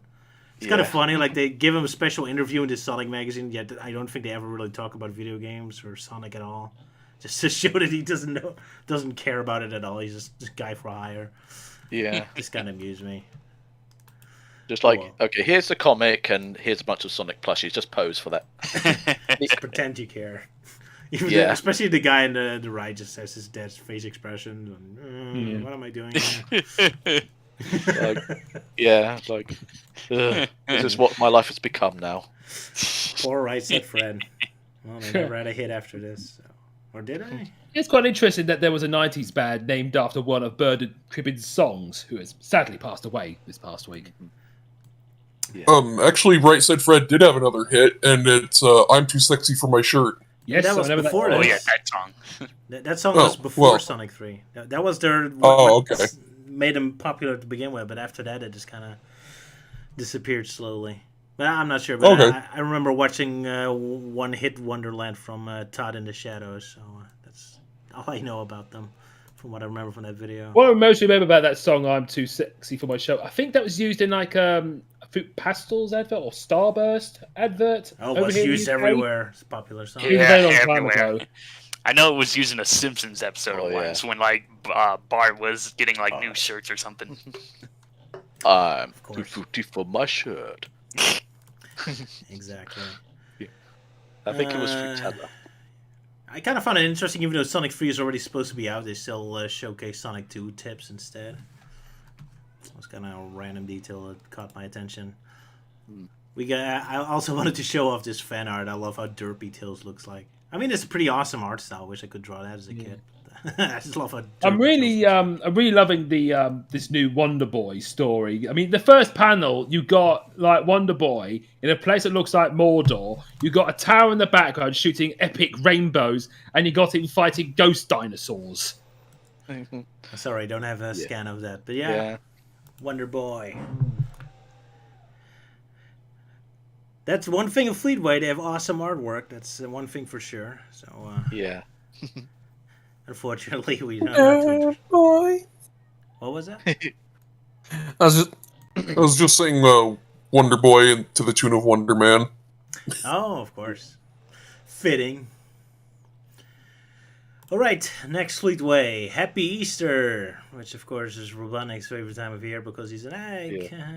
I never really got those egg puns, but I guess in Fleetway. Oh God, that expression! Yeah, that cover is terrifying. Yeah. Happy Easter, son, bike ball. Looks like a clown. Yeah. Poor Aha! babies. Aha! But it also looks as though he's I'm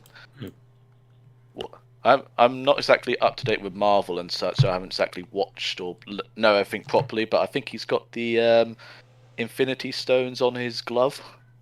Oh yeah, there's additional It does look colours like there. it. You should have gone for the head, spike ball. Snap. Yes. This indeed puts a smile on my face. The question is, who has Robotnik to sacrifice to get the Soul Stone? He doesn't love anyone but himself. Grimer, come here. I love you. Just use Grimer. Sniffly!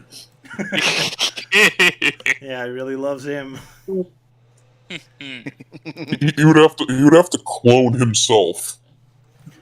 Pretty Oh, much, yeah. yes. My own clone. Oh, I can't do that bit. No. Oh God, no! Right, the next comic book. We're finally going to get Captain Plunder. Who wants to tell this story? Luke, are you into a pirate Do that story? because you got like Sonic in the gang. They're all in a cave and they find a lot of Crawltons, even though they look more. I think that's probably what they're actually called. So they look around and they experience flashes where there's a lot of, and they get horribly electrocuted. But after recovering, they arrive in the presence of the great Captain Plunder and his spooky crew, whilst Amy is captured and Again. again.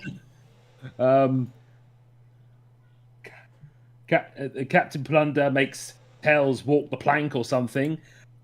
So Yes. Sonic is like, "What do you want?" He says, "Why, I want the Chaos Emeralds, my boy," and he wants it. And but so he says, "No, you won't have those emeralds." They fine. I'll kick him off then.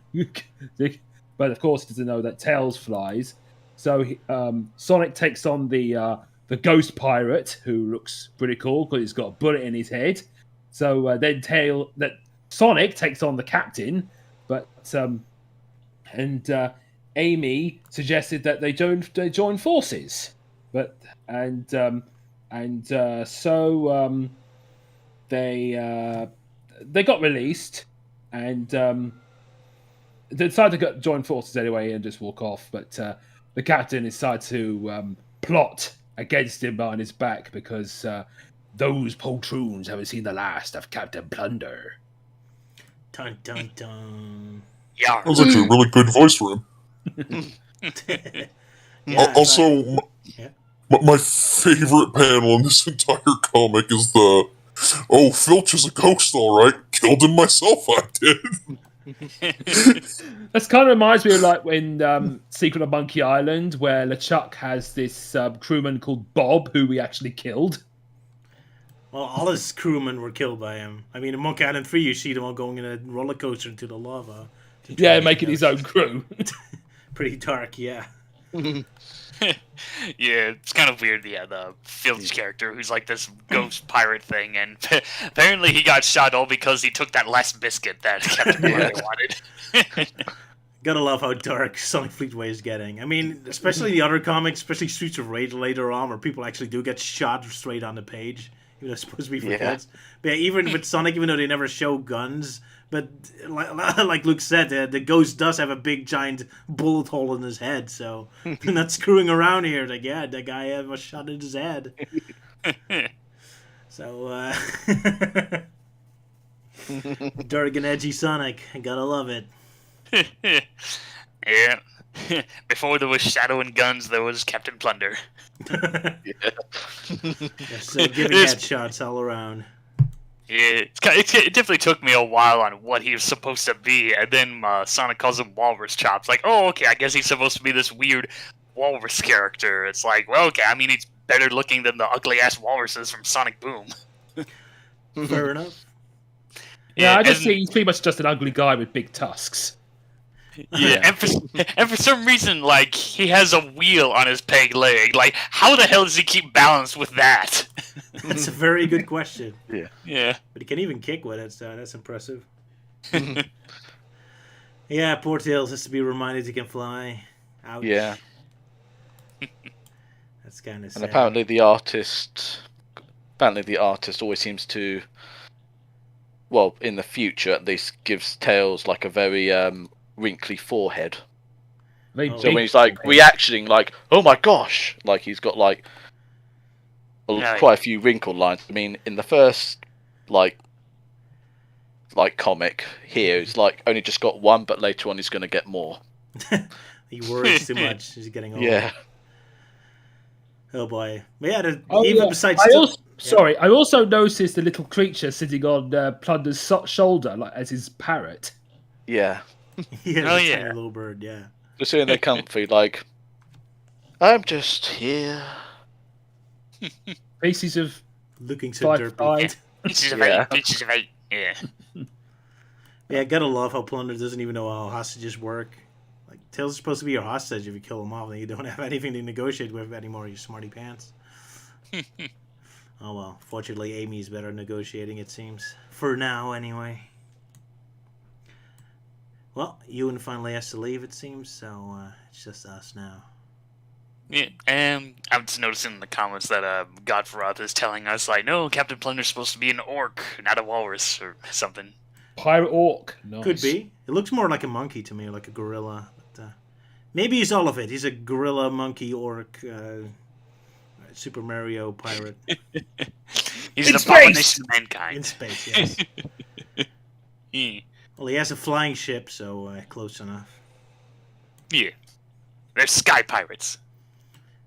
Way before Skies of Arcadia was out. Shocking. Shame Skies of Arcadia never got a comic in Fleetway. By then, Fleetway was gone, I suppose. Yeah, no, Skies of Arcadia. They did Although there survive. was that one Archie Mega Man crossover where the Skies of Arcadia crew joined in to fight off Sigma. In a quick cameo, yeah. Anyway, yeah, anything else we want to say about the Captain Plunder's exciting debut? Not really. It's kind of sad how Amy's like immediately kidnapped in the very next story again. I mean, at least he gets to Yeah. save the day here, but just kind of disrespectful. So, Yeah, she's like the voice of reason. It's like, oh, you know, you two should team up and fight out for Robotnik and try and help each out. And then it's like, okay, we'll help you out, mateys. But soon them Chaos Emeralds will be mine, yar. Yep, we'll Well- get to that. In Amy's defense, she was only captured because she was saving Tails. That's true, that was mentioned. So she Yeah. did something heroic. And I guess he did learn a lesson because from this point on, she's going to be a lot more proactive. Because I think after this, he's going to get her arrow and bow. Or at least very soon after. Yeah, one of the upcoming issues, she gets her iconic crossbow. Anyway, yeah, rest of the Fleetway comic. Yet again, I found the fan art kind of funny. Like Sonic being drunk idiot or something. Like, I don't know what this is supposed Yeah, to he's be. supposed to be Sonic a punk. It's so perfectly British. So, yeah, Luke, explain. What is Sonic the Punk? You must understand this. Well, I think it's based on like the British punk movement that was around in like the 80s and the early 90s. Where with, they like spray Mohawk. hot chili sauce on themselves or something? Or what? Oh, I guess. Because I don't know what he's doing, but it looks Yeah, it's amazing. kind of- On a bottle. It's kind of hard to tell, like, that's supposed to be like a bottle that he's holding. Like, at first glance, I thought he was just holding a turd. Or he hit himself with an axe or something. Like, it's such a... And then fell off. Yeah. It's very interesting art, so I love it. I mean, he also got a really cool picture of Tails looking like a hip hop rapper. Hip and cool tails. Oh, yeah. Yo, Sonic. I'm a hip hop tails do daddy. Fan art. Next, Fleetway, and boy, if the last comic already had a guy with a bullet head in his head, this Fleetway just immediately starts with a mermaid man with a big machine gun pointing at you, and a trident destroying stuff with. This ain't Sonic for the kiddies, boys.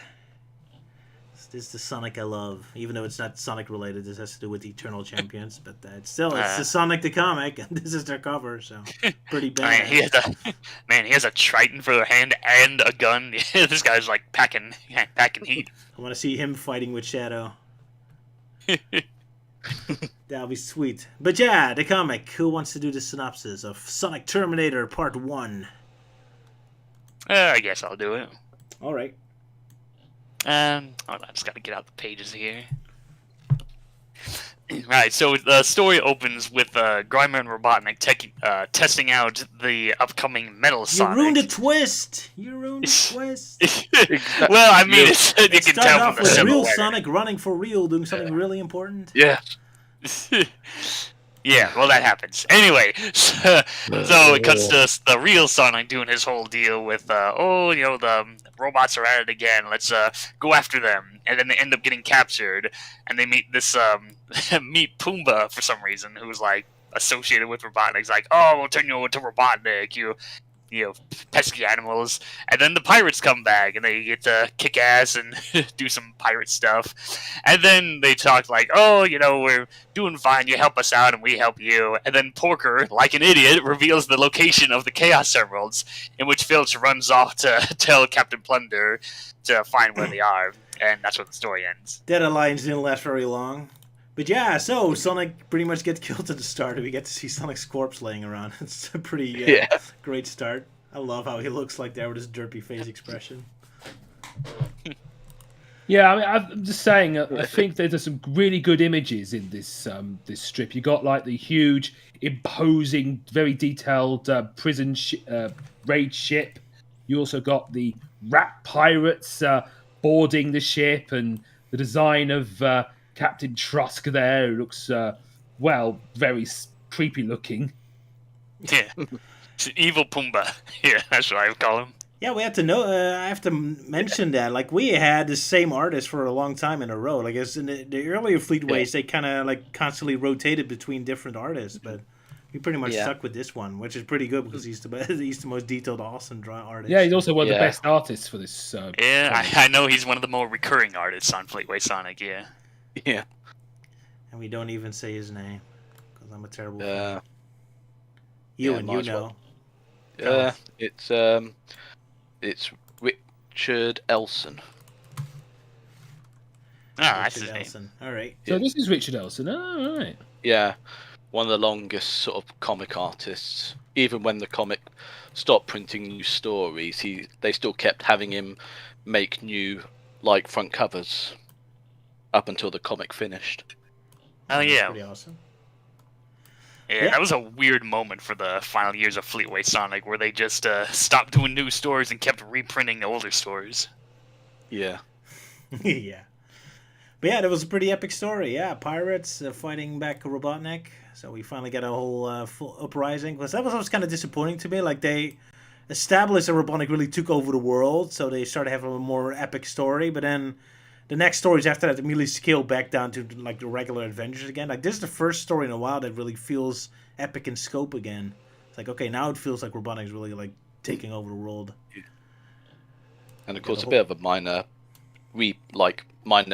paint issue with Robotnik's shoulders being grey as opposed to red. On page. Where's that? Yeah. Oh, yeah, now I see it. That one. Yeah. Yeah, he's got grey shoulders instead of the red ones.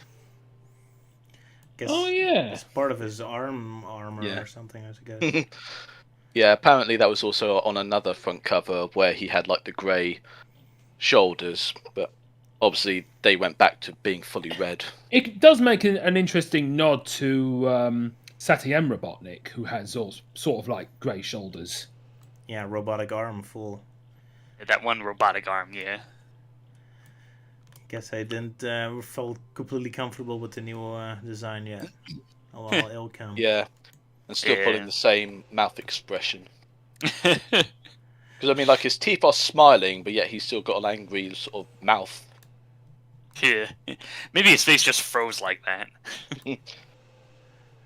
He's been making expressions in the wind. Yeah, like he was trying to get something out of the freezer and his head got stuck, and then eventually came out, and now he's stuck with that permanent face. Are you alright, Master? Yes, my face will unfreeze in a bit. Just give it a time. Always looks like he has trouble on the toilet. Yeah. He's constantly bound. He's constantly constipated. Pretty much. Poor Robotnik. Yeah, like the pose there, it really does look like he's constipated with his arms like up there. Yeah, it's an awesome design. It's filled with lust for destruction. I love it. Yeah. But yeah, pretty cool comic. I especially love the derpy ending. Yeah, like Porky Lewis says what it gives. Everyone's starting parts like immediately run off. Like, oh, oops. Like it's such a sitcom ending all of a sudden. That's Porky Lewis. Do do do do do. Yeah, pretty much. Yeah.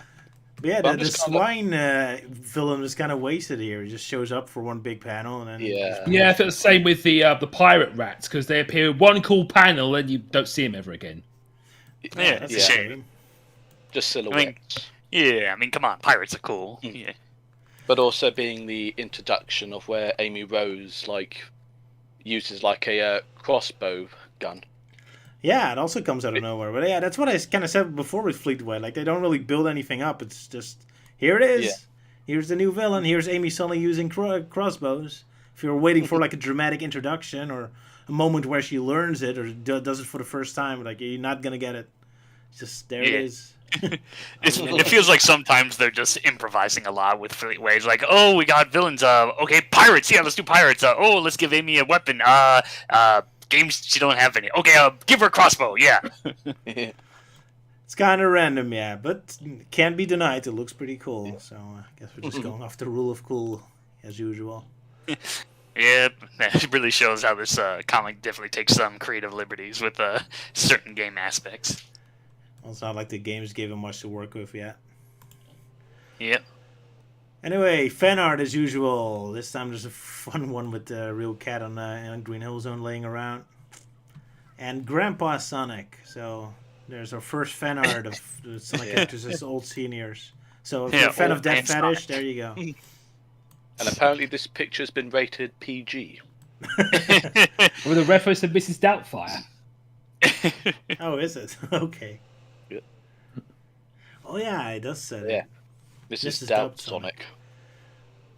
As if Sonic from Fleetway comic would ever do something like that out of love for his kids. He would just yell at them all the time. Hey, you damn kids, get off my lawn. Pretty much. Oh well, next one, we get the new Streets of Rage comic, and they immediately want to punch you in the face for buying this comic book. Gee, I'm sorry. Never do it again. Buy this comic now, asshole. Skates is very angry at Sonic comic buyers. Anyway, the next comic, we go back to our pirates. Who wants to tell the synopsis? Sonic the Terminator Part 2. My turn. I don't think you have. Sorry, who? I said I don't think you have. Alright, then it's my turn. So we go back to South Island, the island of hills. They mentioned this twice, it's kind of weird. Like they implying Emerald Hill and Green Hill are both on the same island and more hills apparently. So apparently here in South Island only has Green Hill Zone style locations and nothing else. But oh well. Anyway, on the north of South Island, there is apparently an ice cave in this universe. And that's where our pirates go, which is indeed a very suitable pirately location. And why are they going to this ice cave? Because that's where the Chaos Emeralds are, because now they suddenly make up a story that the Chaos Emeralds need ice to calm down. It's kind of interesting this is the second time, just like with Sonic X, where the Chaos Emeralds are implied to just be completely nuts if you don't do anything to restrain them. Anyway, yeah, the alliance with Sonic and the pirates is over now, so they have to fight. We get to see Amy using her cool crossbow gun again, and everyone else fighting. So they're kicking some ass. Pirates get easily beaten up, but nevertheless, Sonic still gives them the Chaos Emeralds because Pirate Captain Plunder managed to capture Tails as a hostage yet again. Poor Tails, he keeps falling for that. So yeah, after all that fighting, it was all for nothing. Sonic just lets the pirates have the Chaos Emeralds. And funny enough, that's all they have to do, because apparently the Chaos Emeralds in this universe absorbs evil and turns all the pirates into a bunch of hippies. So in the end, they never had to fight or do anything. They can allow villains to steal everything, and they immediately automatically defeat it. So that's interesting lore. I assume that Robotnik knows about this and does stuff to prevent this from happening. Otherwise, Robotnik would be very easily defeated. But yeah, so the pirates are a bunch of peace-loving hippies now. Sonic can just grab the Chaos Emeralds because everyone else is high on Chaos Emerald drugs or something. And we have a happy ending, which is Emerald Hill gets blown up, which is very happy indeed. And that was the end of this story. So, anyone has something to say about it? Well, I think this is one of the few times, the first couple of times we see the Chaos Emeralds, which, for some reason, in this story, they're designed like the Soul Emeralds. So it kind of makes me wonder, when Sonic Rush was being developed, were they inspired by this particular comic when making the Soul Emeralds, or was it just pure coincidence? Normally, I would say it's probably coincidence, but considering the sequel to Sonic Rush immediately uses pirates as well, who knows? Yeah, that's one hell of an eerie coincidence, if that's not the case. Maybe if we would have gotten a Sonic Rush 3, it would have been about hippies being high. Who knows? Yeah, Sonic beating up a bunch of hippies. Yeah, Sonic, and then Sonic dressed up as Saxon Hale. Yeah, hippies. I'll Sonic beat flower it. power. Yeah, I do find it interesting how the emeralds were thought of, the lore behind the emeralds are used here before, like, Sonic 3 and Knuckles came out. Like, oh, they have to be refrigerated up, otherwise they'll become unstable. And they're used to absorb evil out of people, turning them nice. Yeah, it's suddenly a lot of lore coming out of nowhere. But yeah, that's Fleetway for you, I guess. And I suppose that's why Super Sonic is so evil, because since Chaos Emeralds absorb all evil, and Sonic absorbs the Chaos Emerald, so then he gets like double. I don't know if dose he's of evil. explained why he didn't absorb. I think he probably did, like why he didn't absorb the evil out of Robotnik, because he's somewhat connected to the emeralds, I guess. Possible, yeah. Yeah, Interesting. So they did put some fun into it, so that's kind of neat. But yeah, a lot of lore we're getting here, the Fleetway lore. And of course, Metal Sonic's introduction, which is pretty epic. Awesome coloring too, as usual. Yeah, I mean, he usually doesn't talk, but the final panel was showing him does make him rather imposing. Probably years before he actually does talk as Neo Metal Sonic in Sonic Heroes. Yep. Yeah. Then of course, like Archie Sonic's Metal Sonic, that one talked, but now I'm just kind of curious, like, okay, which one came first with talking Metal Sonic? Because all I know is that Archie's like first Metal Sonic that predated Sonic OVA, so I don't know if Fleetway also predates Archie Sonic. Probably. I'll do a quick check. All right, you're more of the Fleetway expert than I am. You and the expert, even though Well, he didn't read any comics because- until the 31st. Yeah, but yeah, like, because this issue number 25, and it came out on May 13th, 1994. But what about And the March? oh geez, 25 and 25. Yeah, that's the same time that our Metal Sonic appeared in Archie Sonic and also talked. That's Yeah. one hell of a coincidence. Probably not. It's probably just they had enough time to play Sonic CD, and based on that, insert the new characters in the comics. But yeah, Fleetway came first in terms of having a Metal Sonic talk, because the Archie comic apparently didn't come out until June of '95. So yeah, that's interesting. Yeah, first Fleetway Sonic, then Archie Sonic, and then Sonic OVA, and then of course Sonic Heroes years later. Yeah. The captain likes us to know that the Chaos Emeralds in the very first Sonic game actually did resemble a lot closer to the Soul Emeralds and how they look in this game. So I guess that's where their design is based on. Yeah, kind of. I just kind of assumed that pose was just like a normal emerald, just shown like the front side, not like the whole body thing. Yeah, that's true. It's probably like a top side view, so you don't see. Yeah, the point that's what I of- always thought about. Like looking at them from like the modern perspective, yeah, that's clearly what they are. But like back then, that's the only angle we got of them. That's true. So we didn't have anything else to go off on. Also, coincidentally enough, in this issue, or in these issues, they say there's only 6 Chaos Emeralds, just like the original game. Even though, like, Super Sonic has already appeared in this comic, so clearly the 7th was known about. Yeah, Sonic 2 and Sonic 3 and Sonic CD. Oh, Sonic CD didn't have them, but Sonic 2 and 3 were already released and reviewed in this comic. So, bad research, I guess. Oh well. Or they could be using that as part of a plot point for a future story. Ooh. Dun dun dun. Well, you're the expert, so you know. Yeah, but I don't want to spoil. I get told off by your wife a lot about spoiling stuff. Yeah, stop spoiling our food and spoiling our appetite. And spoiling the spoilers on the plane. Exactly. You spoiler master. Anyway, yeah. Anything else anyone wants to say about this comic? Yeah. Well, this was the issue where in the Streets of Rage comic they introduce skates, and I've been wondering, like, if any of you have played Streets of Rage 2, like, did any of you enjoyed playing as skates? Yeah, I love him. He's very I love breakdance fight moves. Yeah, I mostly like playing as the big guy or Axel. Fair enough.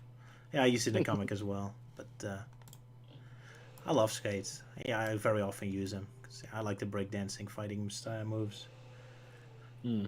And yet again, the Streets of Rage comic just immediately starts with the hero just grabbing guns and shooting a bunch of people dead in a truck. Like, I just love how much violent this stuff is in the comic, Sonic comic. There you go. Even though it could be considered like, canon in a way, because when like things get too hectic, you just get on your radio, and then like a police car will come along and just fire rockets all over the place. That's true. But yeah, the video games were never this violent where they use guns all the time. The comic does. I love it. As far as you know. Yeah. Well, the video games didn't use guns, did they? I mean, you beat people to death with the metal bars, so it's not violence-free, I suppose. But yeah. Wasn't there like a special move in one of the games where you could like summon the police and they'd shoot like a grenade, rocket launcher or something? Yeah, that's the first game. Yeah. Okay, I made that's a couple first game. parodies of that. I'm a little more familiar with the first game. I haven't played the other two yet. How dare you, blasphemy! Yeah, well, hey, there's like way too many games on Sonic's Hey, not other two, other three. There's a Streets of Rage 4, huh? Oh yeah, I forgot Yeah. it. The Streets of Rage Yes. 4. Yeah. You I bastard. don't know. I guess I just really didn't grow up on a lot of arcade beat 'em up games. Yeah, I just grew up on a lot of 3D platformers, so I missed out on that genre. Fair enough. But yeah, Streets of Rage. Also love Sonic even as a cameo in it. That surprised me. Yeah. Because you'd think they want to remove themselves away from Sonic as much as possible, but there he is. I love the use of colors here too. But yeah, it's to be expected. I mean, those are the people who probably also worked on Judge Dredd and all that. So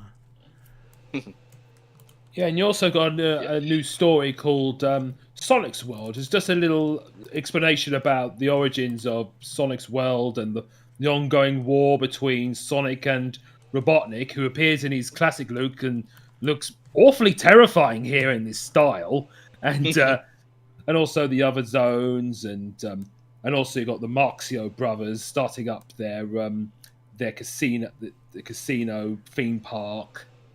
And, yeah, we suddenly get a lot of world building and lore. That's kind of interesting. So that's I think we already referred to it before, but yeah, we get a bit of information about Sonic's World. So I guess this is the first time they already referred to the planet as Sonic's World. Although to be fair, they also call it Mobius, so they actually have a proper name. And yeah, and they also show. and also it starts off with like about the Miracle Planet and how Robotnik is planning to use the Time Stones.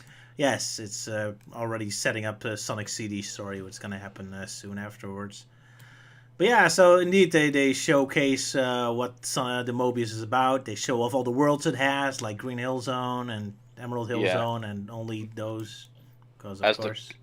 As the box says, check out the Green Hill Zone. Pretty nifty, eh? Which right now gets our blood boiling. Basically your blood boiling. Yes, absolutely. Oh well, but this is back in the time that it wasn't this overused. Although, again, I have to say, I'm kind of disappointed how small scale it sometimes feel with Fleetway. I mean, this whole thing is supposed to be like a world scale event with Robotnik taking over, and yet we never actually move out of South Island. I mean, to be fair, that was also the case with Sonic CTM, but there the characters were actually confined in their town, and they were actually visiting other towns later on to get more freedom fighters, but here we have like nothing like that yet. They just keep going back to Emerald Hill Zone like that's the only civilization that exists on this entire planet. It's kind of starting to get annoying to me, but we'll see. And I think it's just kind of more unique that it's like Emerald Hill Zone and not like the generic Green Hill Zone. So at least it's somewhat different. Yeah, and they do add extra stuff, actually making it look like a town. That's kind of neat. I've never seen that before. That Emerald Hill actually looks like a livable place. Yeah, like one weird detail I noticed in this story is that they describe like the time stones and the chaos emeralds. So the whole bit with Robotnik holding the time stones, they're all like different colors. But when describing the chaos emeralds, now they're all green. So what gives? Because I mean, there were like multicolored emeralds in like the previous story with Captain Plunder. Well, to be fair, I guess Gale's emerald should always be green because an emerald is always green. So I guess they were trying to be realistic or something. But a bit late to do that now. Yeah, because that is kind of another weird coincidence. Because like Archie Sonic kind of did that too, where instead of 7, there were like multiple different green-colored Chaos Emeralds on Mobius, and the whole 7-colored Chaos Emeralds wouldn't be more established until like much later.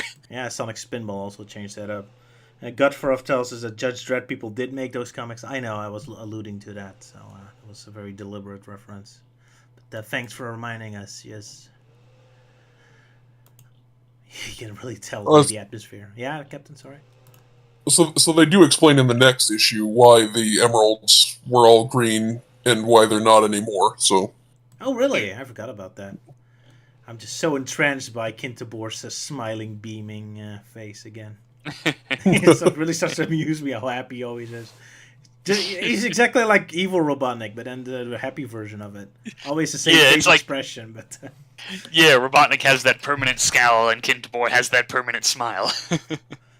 What was funny is that without the hair, he almost does look like Jim Carrey's Robotnik.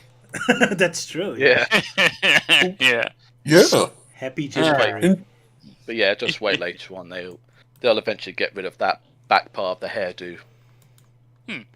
So then we'll finally get to see him look more like Jim Carrey. Smoking.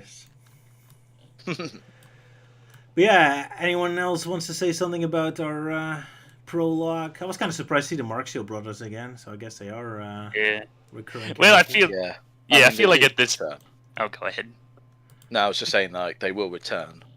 Oh yeah, I was just about to say like not just a reference though.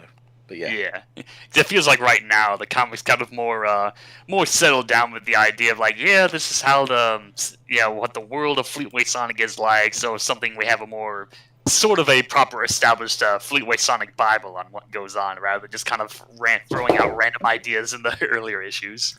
I guess it's the first time to actually start to realize you're actually making an epic. Like at first, they just thought like, this magazine will only last for like 10 issues, so just make a bunch of nonsense. And now they're like, oh boy, we're already 25 issues in. I guess I have to start taking this serious now.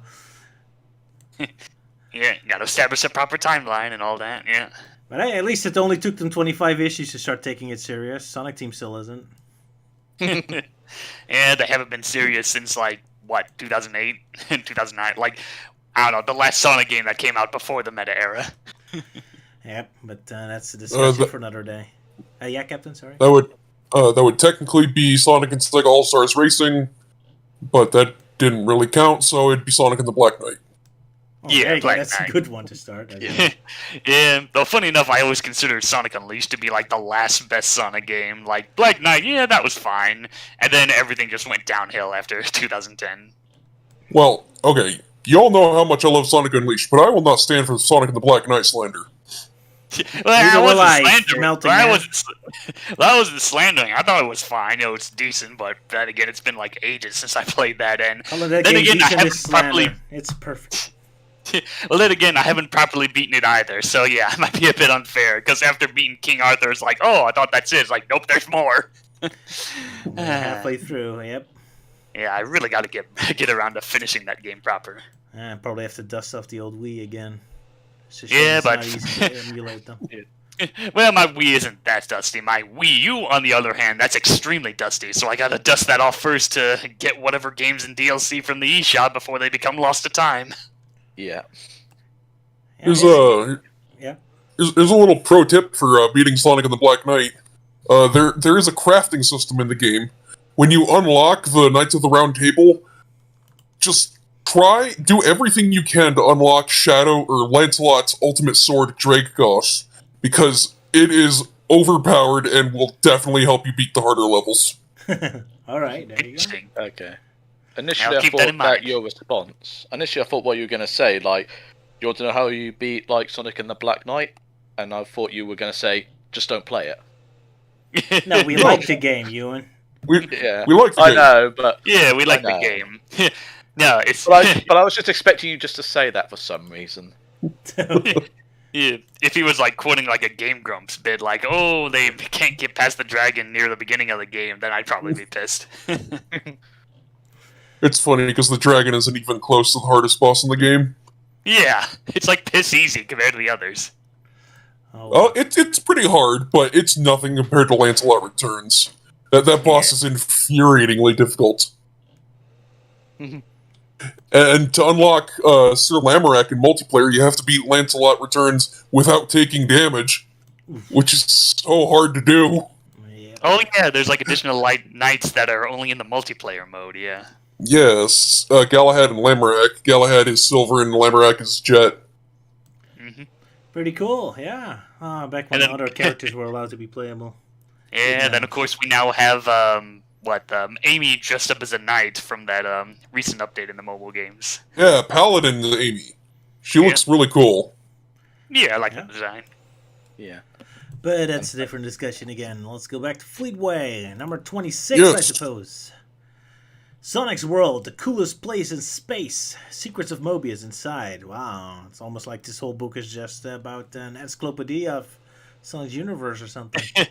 It's the Sonic Encyclopedia before the Encyclopedia. There we go. Right, so who's going to tell us all about the next exciting Sonic Terminator Part 3, the adventure where Sonic plays Super Mario on a Mega Drive? I'll do it. Alright. So yeah, it starts with Sonic playing a Marxio Brothers game, which I guess was a thing.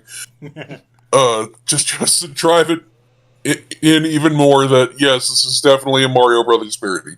Anyways, they get a call from Amy. She gets attacked by a metal hand. Who could it be? And Sonic has to rush to Never Lake because there's no star post there, so he has to go there on foot. And yeah, Amy is on top of a rock pillar somehow. So Sonic somehow cuts stairs into the side of it for her to climb down. And then they see Little Planet has been roboticized and chained to a mountain with Robotnik's face carved into it, just like in Sonic CD. And then Metallix shows up and starts attacking Sonic, and they fight. And apparently Metal Sonic has lasers. And after a battle, Metal Sonic just collapses, and Sonic shows up, and he has another crack at Amy, and then Metal Sonic kidnaps her and leaves. And that's it.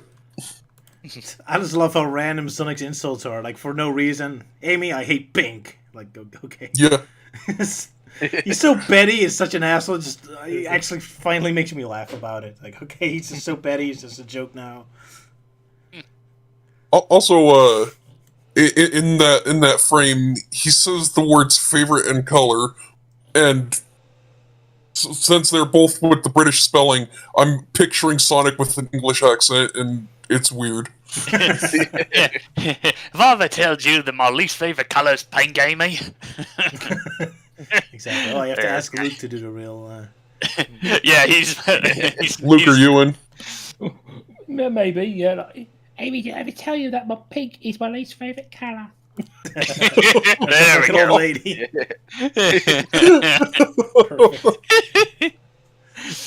You know, I'm kind of surprised how well they emulate the art style of Sonic CD's opening, because so far, for the most part, they never really copied the original Zone design that closely. But here, it looks straight right out of Sonic CD's opening. So It does, yeah. Yeah, very nice.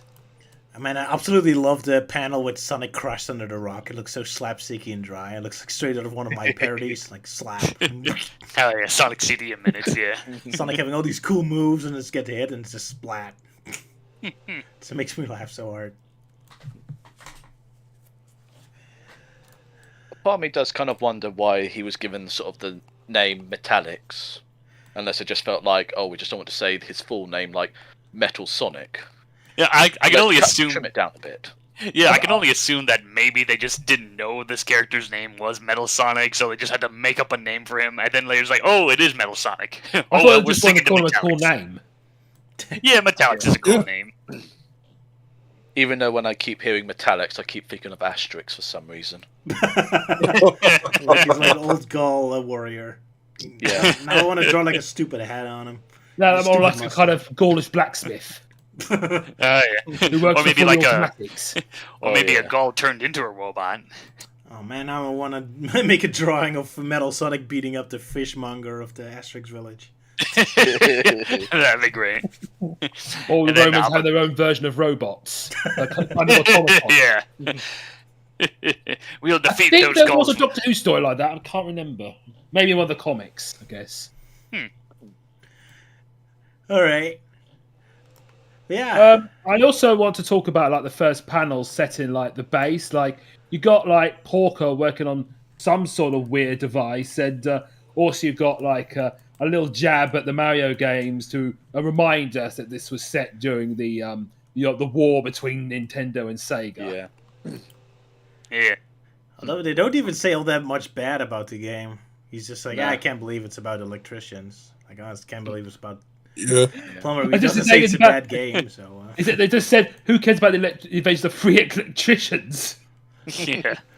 But I do notice you see three guys on screen, so apparently all three Marshall brothers are playable at the same time, even though only Sonic Yeah. is playing, so that doesn't sound like... Yeah. Maybe it's like those three Viking games or something. Yeah. I was The Lost about to Vikings? say that. Lost Vikings, that one, yeah. Ah, yeah. Because it doesn't sound fun or comfortable to play as three characters at the same time.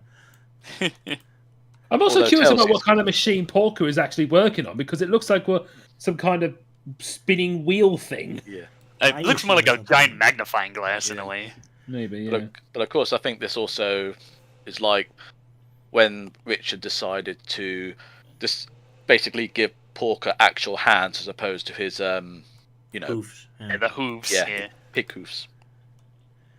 So now he's officially turned into a rotor from Sonic Archie. It's like CTM. Yeah. Yeah. Yeah, I'm I not guess- sure why, but the machine he's working on just reminds me of H.G. Wells' Time Machine. That's a Oh good yeah. Oh, it's a Oh, mid yeah. machine, yeah. Kind Maybe of that's is, what he's actually, doing. yeah. He's building a time machine.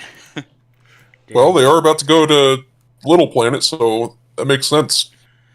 Also, even though Sonic and the other cartoons always has an obsession with chili dogs, apparently Fleetway is an obsession with cola, because he already made a mention about that before. Like, oh, I'm willing to give you the Gales Emeralds if you give me a cola, and now we see him drinking cola again. So I Yeah, guess it's that's the thing with Coca-Cola. this guy. Coca. Coca. Yeah.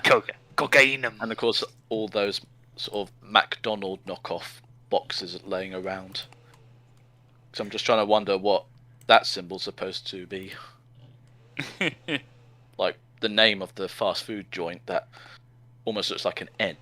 Yeah. Makes me wonder Backwards N. how can you even have like a big corporation like McDonald's when Robotnik took all over the world? Like, is Robotnik just allowing them to, or is it part of Robotnik's enterprise? And if Robotnik, the dictator who's kidnapping and killing everyone, do you want to eat in his restaurants? So it, I get a lot of questions. Something similar to Krusty Burger, where he has like very unsanitized burgers. Well, Are you trying to tell me that you can look at Robotnik and think he doesn't go to McDonald's every day? Oh, he does, but he's the owner of the McDonald's because he's the owner of the world and presumably almost corporations. So I don't want to know where he gets his meat. I can make it. Oh God! Yeah. Well, I like I to mean, imagine especially the place. Yeah, I like Yeah, to I imagine mean- the place is called Mick Mobius or something else. Fair enough. But yeah, I think Porco really should be worried considering how many burgers are all over the place. Because how long will it be before Sonic asks for a sausage egg McMuffin? Oh God! Mom. Oh dear. Gotta love how dark this is. So anyway, this issue also continues the Dr. Kintabor's explanation of the history of the Sonic world. And yeah, he explains that the Chaos Emeralds were all green until the explosion that sent them into the Special Zone, and that changed their colors. So, Oh, I forgot about that. But all right, cool. That explains it. I probably skimmed over that detail when I was Right. trying to get through all the issues. Yeah. Both of us did. And also, Poor you got Kintabor. Walker looking like a derpy pig again. Oh yeah, Yeah, what- like in his earlier designs. Yeah. I kind of appreciate Who's that. the This null? is nice continuity, not. and yeah, and Dr. Kintabor's consciousness was somehow stored in a ring. And Yeah. so Porker Lewis designed the Kintabor computer with the ring. So even here you So- have a magic ring again, even though now it works differently, not a warp, but a brain Just a data transfer or something. data transfer, brain transfer. Yeah, Kind of interesting how they keep having like magical. I just love the image of Robotnik driving his Eggmobile, having that scowling expression. Stuck in the freeway again. Yeah. Traffic. Almost like he was driving a clown car. Yeah, the steering wheel really sells it. Yeah. But to be fair, he does change his face expression for once, so that's impressive. Well done, artist. But where does he has that steering wheel? Oh, now I see it. Oh, yeah, that's awesome. Get away, peasants! Yeah, move out of the way. Your evil dictator is here to rule you. That is It's just awesome. moving Rules slowly. of road safety prepare to be ignored.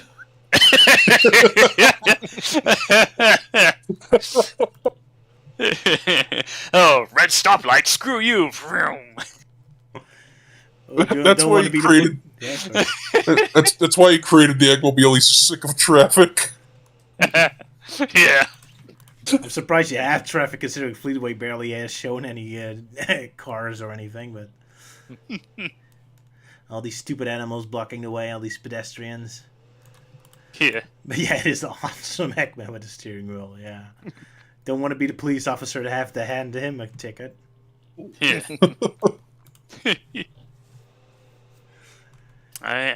Then there's the panel with some of the badniks coming in to try and capture Sonic's friends, and interestingly enough, one of them is designed to be like Splats, that one robot that ended up being scrapped from the first Sonic game. Oh, really? Yeah. Okay. Yeah. He does actually pop up a few times, that Badnik. Ah, yeah. It's kind of funny. A scrapped character, more common in the comics with both Fleetway and Archie, but of course Splash would eventually make his proper game appearance in Sonic Mania. Kind of That's- funny, really, of how like he's got like a jet thrust on literally the bottom part of his spring. Well, how do we know if that is a spring? You know? I mean... Ooh, naughty humor.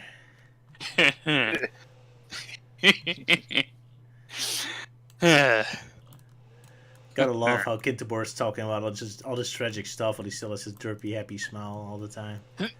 Then my evil twin took over the world and tortured millions of animals. Yeah, it's like, oh, I'm smiling on the outside, but on the inside I'm crying.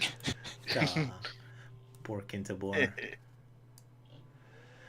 Oh yeah, Streets of Rage comic where yet again just show people just being shot at, just dying. They don't hold back in this comic at all. I love how it is all over the place, all the way they go. Anyway, yeah, other details I found interesting. Oh yeah, they talk about the bosses as Sonic Chaos, and they keep referring to that robot from the third zone as Robotnik. That always kind of confused me, because he clearly looks like a robot. But yeah, as a kid, I always found it kind of curious. But Sonic Chaos, the Game Gear game. Yeah, every zone has like a sub-robot boss, but then one suddenly has a Robotnik boss, but it's clearly a robot. So it's like, well, what's going on with this guy? But yeah, according to Sonic the Comic, it actually is supposed to be Robotnik, or so they say. So, Huh. okay. Weird. I never really got far into Sonic Chaos, but I've seen some images of like the robots and everything. You can't even beat the third zone? Wow, that's kind of pathetic. Well, I can't remember where exactly I left off with Sonic Chaos. Maybe I would just gave up on it. It's like, oh, this game doesn't have save states. Screw that. Yeah. So I played this. I first played this on. What is it? Oh yeah, Sonic Adventure DX. That was the first time I played it. Yeah. Fair enough. It is one of the Like more most- easier Game Gear games, though. Yeah. So I've heard from Johnny and a few others. How are we insulting you? Sorry, Melting Man. It's fine.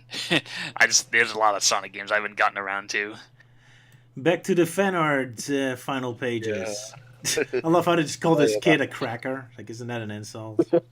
Very Hey, bad. cracker! What a cracker. And they gave Robotnik a girlfriend, so... Oh yeah, Robina.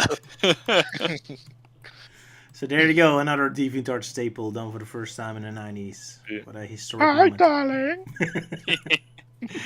Yeah, I'm kind of a bit bummed. Like, Fleetway has Adventures of Sonic design, so like, it would have been hilarious if they got like Mama Robotnik in there as well. Silly humor. All right, let's get to the next Fleetway. There's 2 left to go. Fleetway 27, Strike 1. Apparently, Sonic the Comic is finally 1 year old. It's kind of surprising that so many Sonic games have been released in 1 year. The old days. Yeah, back when there used to be so many Sonic games coming out. Now it's just barely anything, and people have been bitching about the lack of trailers for Sonic Frontiers. Oh, well. Yeah, because the internet didn't exist as the way we know it. Yeah. Right, When life was more simpler back then. Yeah. I guess so. Or at least we were simpler. Anyway, yeah, back to the comic. Anyone wants to do a synopsis? Or is it my turn again? I could do it. Yes. Basically, Porker, Tails, and Johnny arrive at the Little Planet area. Yeah, And- Never Lake. Never Lake. I wasn't sure if it was Never Lake, but it is. So Well, you trying to almost said find- Neverland. Yeah, that's what I thought first too. No, that's the old theme park in Southend. They go to a theme park. Ooh. Yeah, it's gone now, but that's not Aw. Yeah, basically they're at Never Lake. Oh, I can see the water now. Yeah, they're at Never Lake looking for Sonic and Amy, and they see the planet which has disappeared because it only appears once every month. So Sonic, they're all trapped on there. So we see the surface, which looks all horribly mechanized, and Amy turns up, and so they have to. But Amy's just wondering like how Robotnik managed to do this all so quickly, and then we see Metal Sonic coming out of the machine and attacks Sonic, and so he tries to get away, but Metal Sonic is about to charge a special attack, but then another Sonic turns up and hits him in the back, so they have a bit of a fight, and then Sonic trips over, and he's his special attack is about 90%, and then suddenly another Sonic appears, which turns out to be an even tinier version of Sonic, way before this was done in Sonic Generations, because this is a reference to that bit in Sonic CD where they have this beam that makes you really tiny. And so he tells the bigger Sonic, so you got Tiny Sonic and Bigger Sonic. So Tiny Sonic tells Bigger Sonic to jump into the beam to make them the same size, and then the other Sonic pulls a Jonathan Joestar thing, going like, "Well, you're going to say this better not be a trick," and he says, "Well, this better not be a trick." How do you know?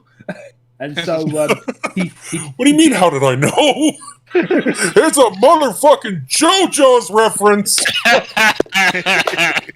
There it is. I haven't seen that in a while.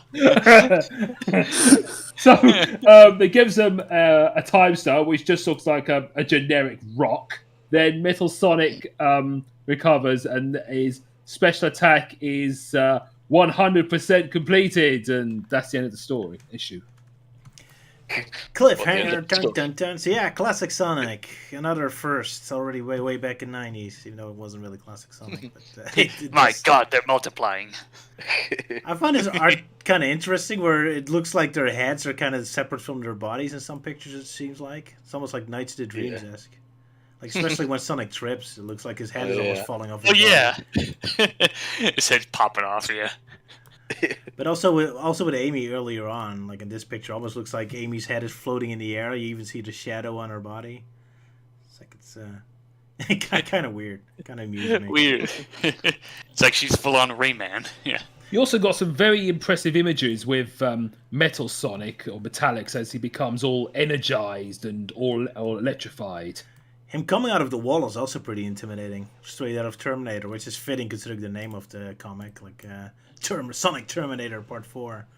So, about time they finally put a Terminator reference in there, I guess. Yeah, it looks pretty epic. Also, it's interesting that Metallics has eyelids in one panel.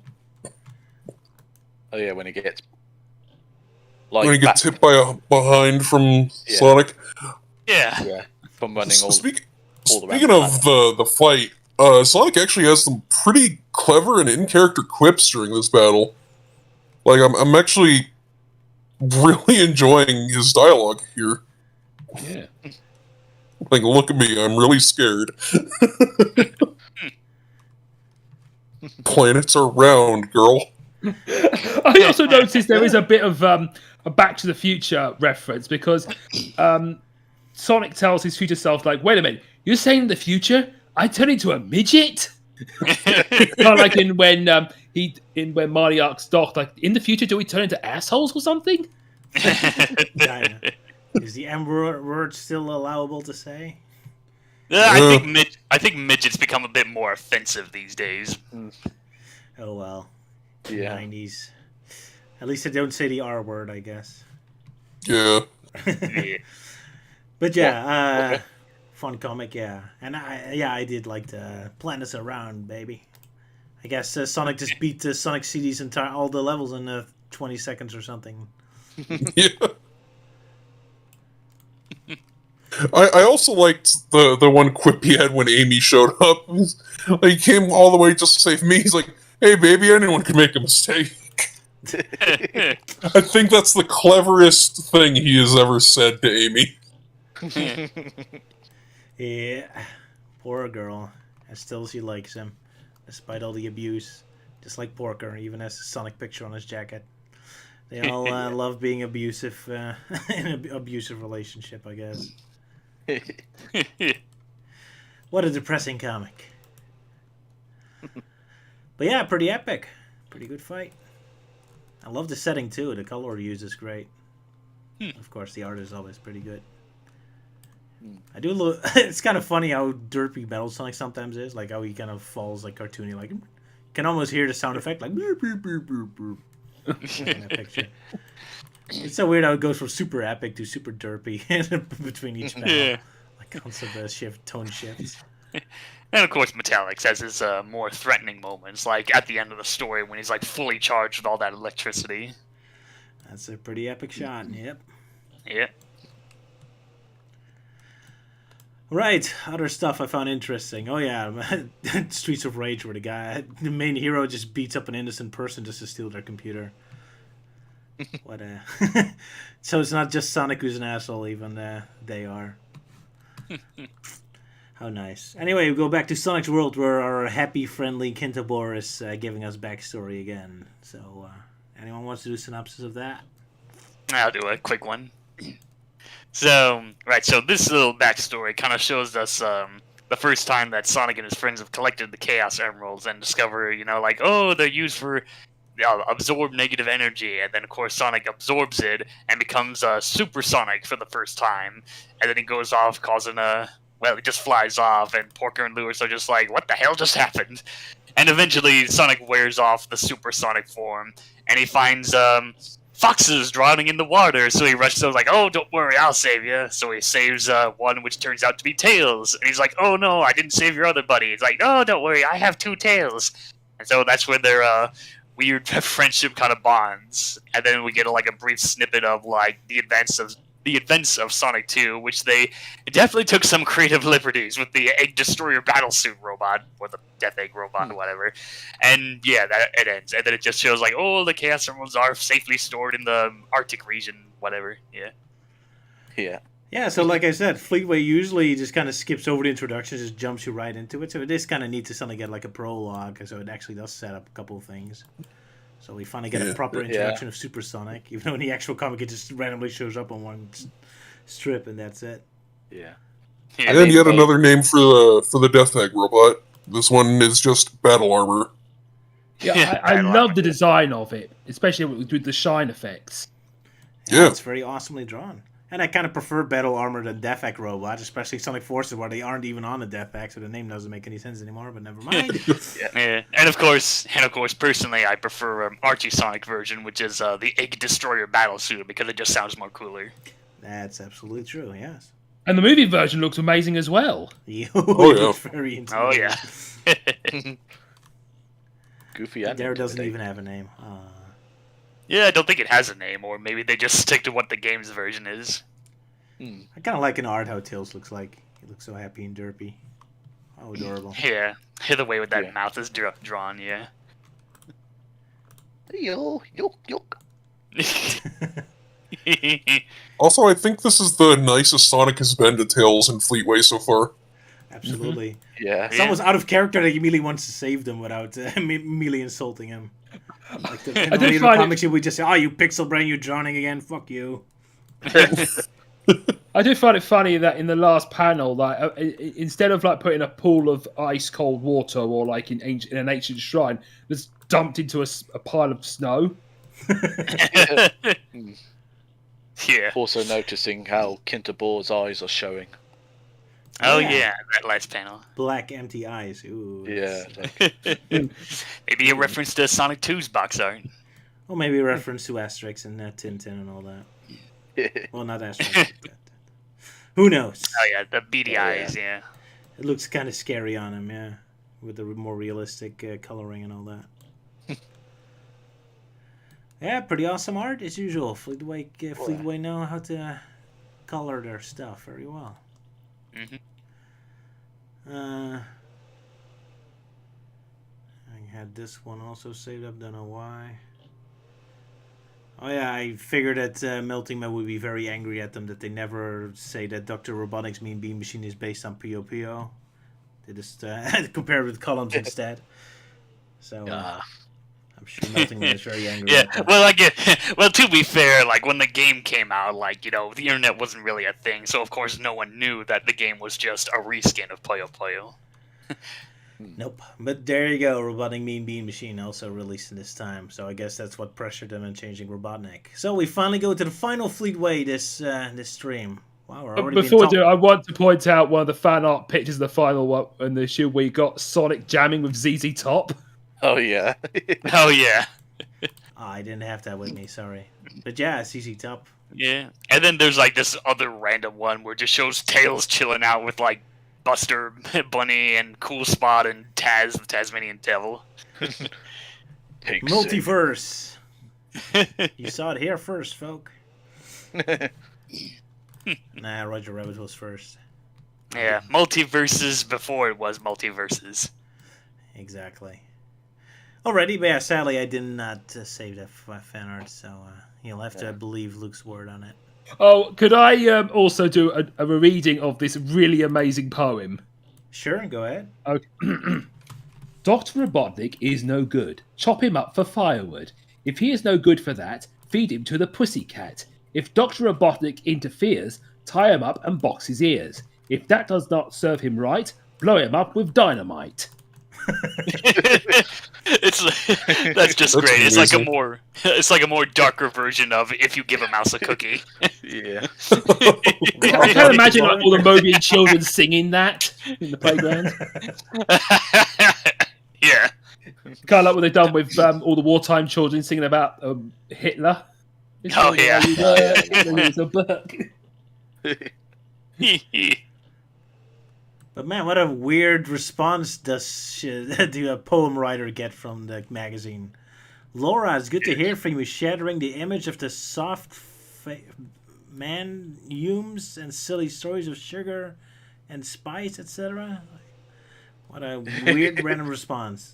Yeah. I guess a reference to the original poem or something. Yeah. The page kind of looks cut off there, so maybe it's supposed to be like soft female humes or something. Like soft female humes, what the hell is that? Yeah. We'll never know unless someone has the real copy of this magazine somewhere. But yeah, kind of fun to see Buster Bunny randomly making an appearance. Tiny Toons!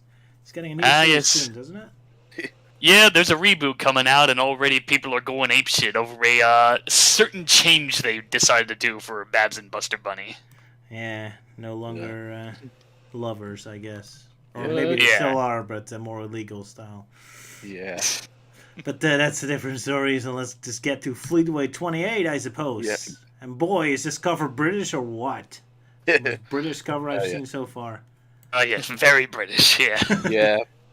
Oh yeah, the pirate Sega, TV strips with the most ugliest artwork imaginable. What is it even based on? It's not a Sega game, is it? No, it's this. You can explain. Well, it's based on like the old sort of UK TV sort of ads, and of course even like little snippets about showing off certain games and such. And of course it was presented with like a very distorted sort of grinning skull, and this guy that that the comic calls Fez Head. Skeletor and the Seventh Doctor, then. Yeah, 11th Doctor. 11th Yeah. Yeah. Sorry. Skeletor and the 11th Doctor Yeah. teaming up to talk about video games. Why not? But yeah, there's a lot of ads, but there's like quite a few videos of that on YouTube, so you can check them out later.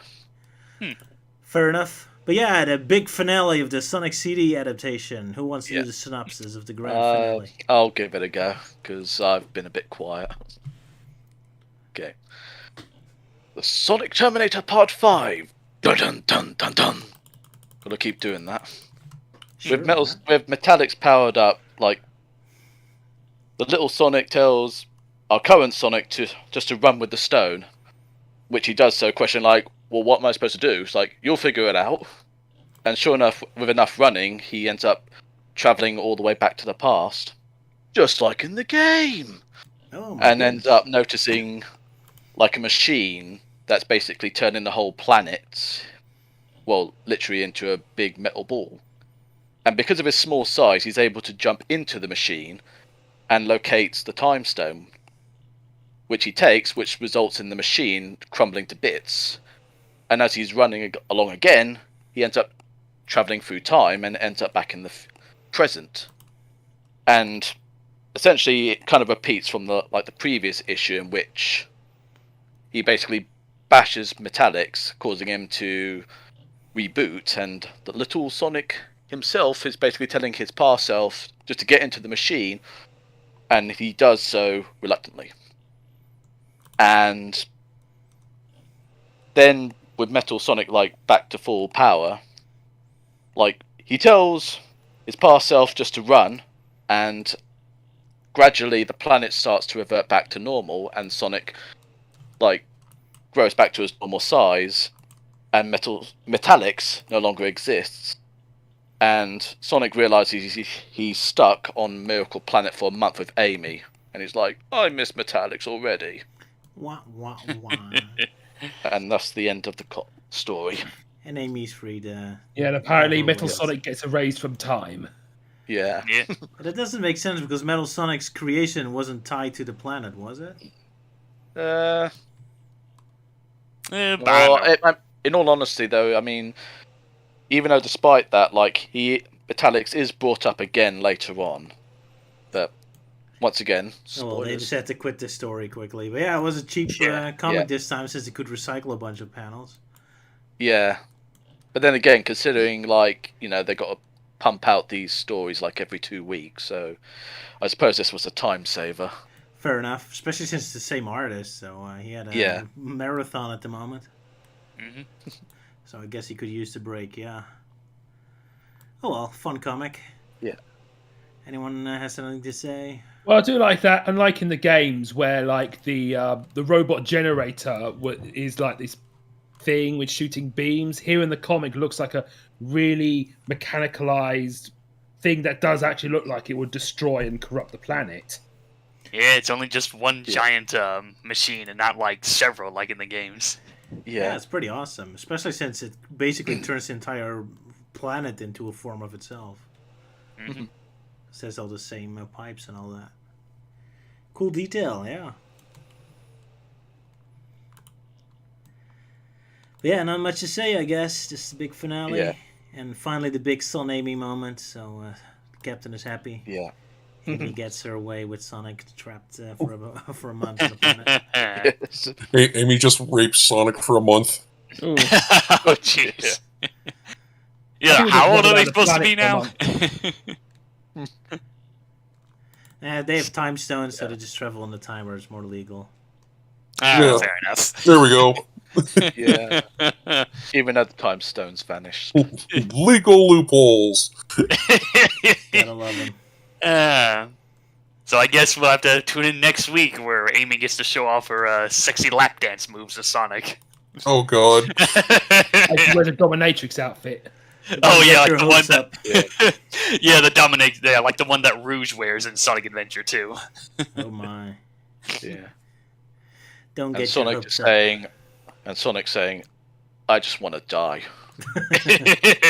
Yeah. How tragic. Also, isn't a change supposed to fall?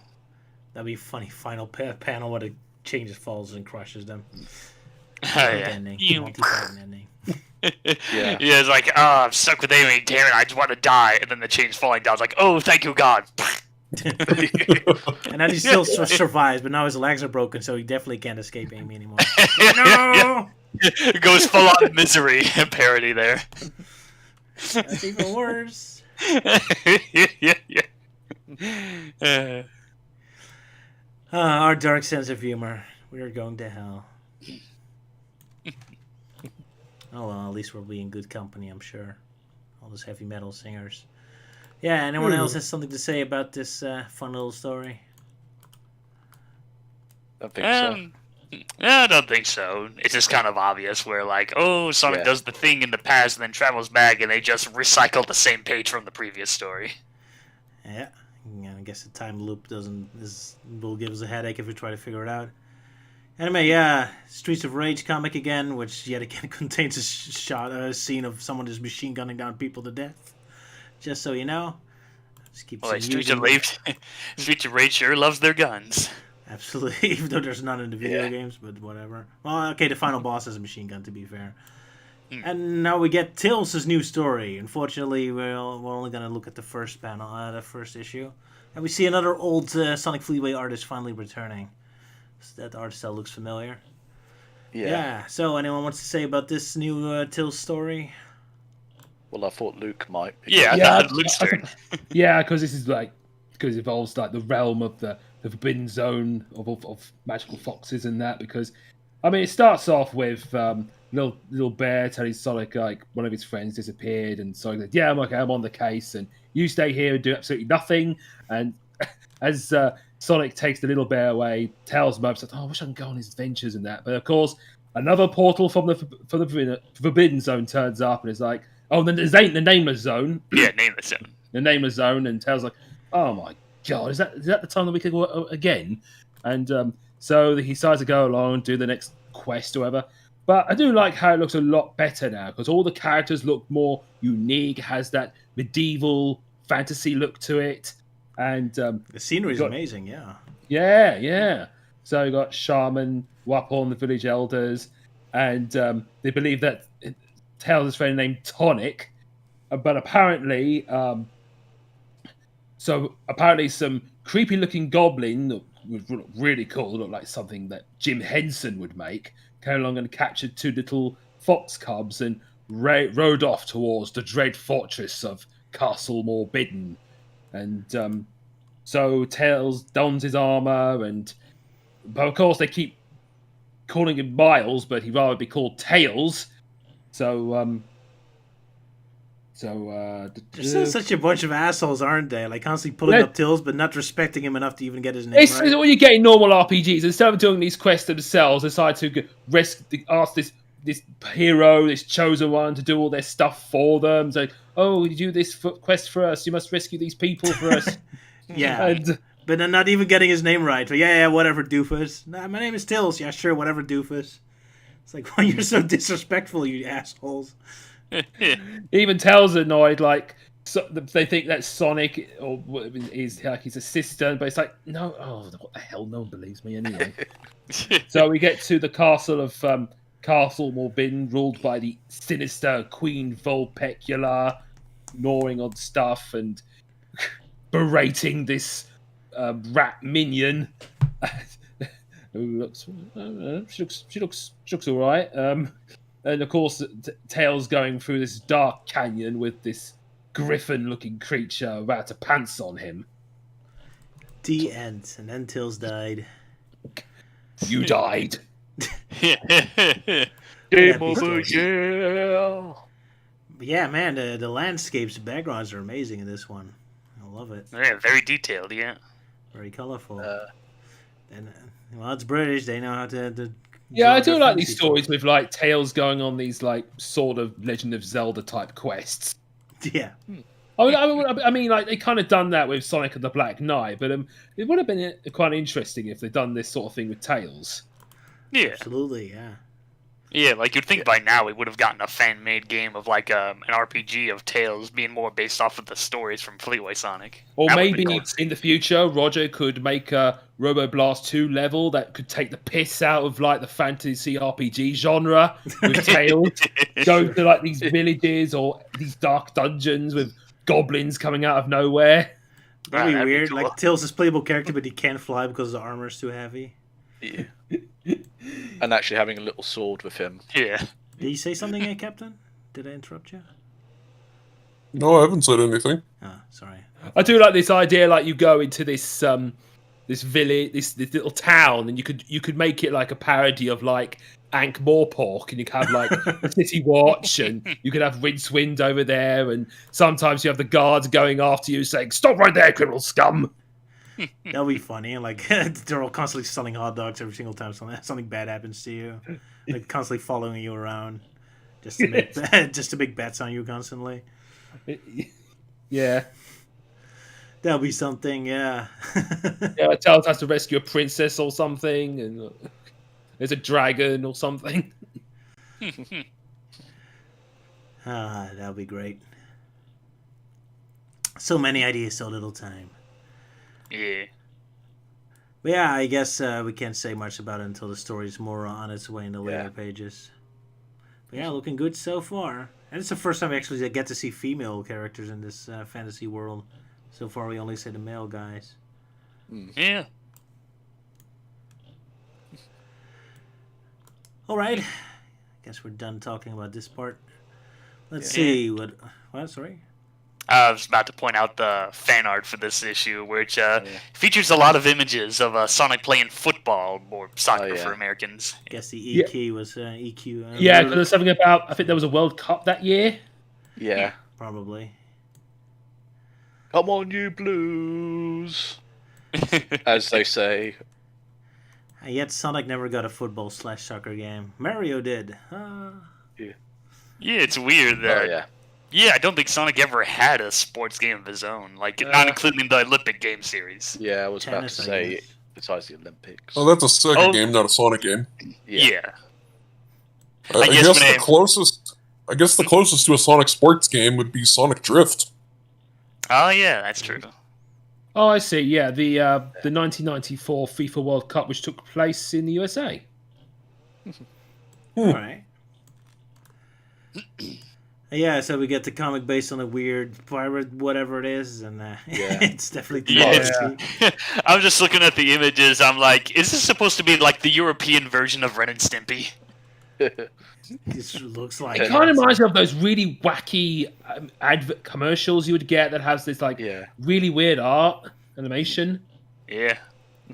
I'm kind of surprised they already eat noodles in it. I thought like noodles were really not getting popular in the West until the 2000s or something because of anime. Well, no. I mean, at least in the UK, we for quite a while have had like pot noodles for quite a while. Oh, that surprises me. I didn't really see them here until the 2000s, after we saw too many animes. Oh well. But yeah, all freaky looking, and then the final fan art. Oh yeah, apparently it was Halloween themed or something. We get a Frankenstein Sonic and a very spooky Tails. Look at his terrifying just throw a smile. bed sheet over him. I love that Tails fan art. It's amazing. It's kind of cute in a way. Like it's something like classic Tails would be doing, you know. Oh, I'm just suddenly reminded of that bit in that old animation, Sonic and the Treasure Hunt, which had Cartman pretend to be a ghost. The guy's like, "I'm a creepy ghost."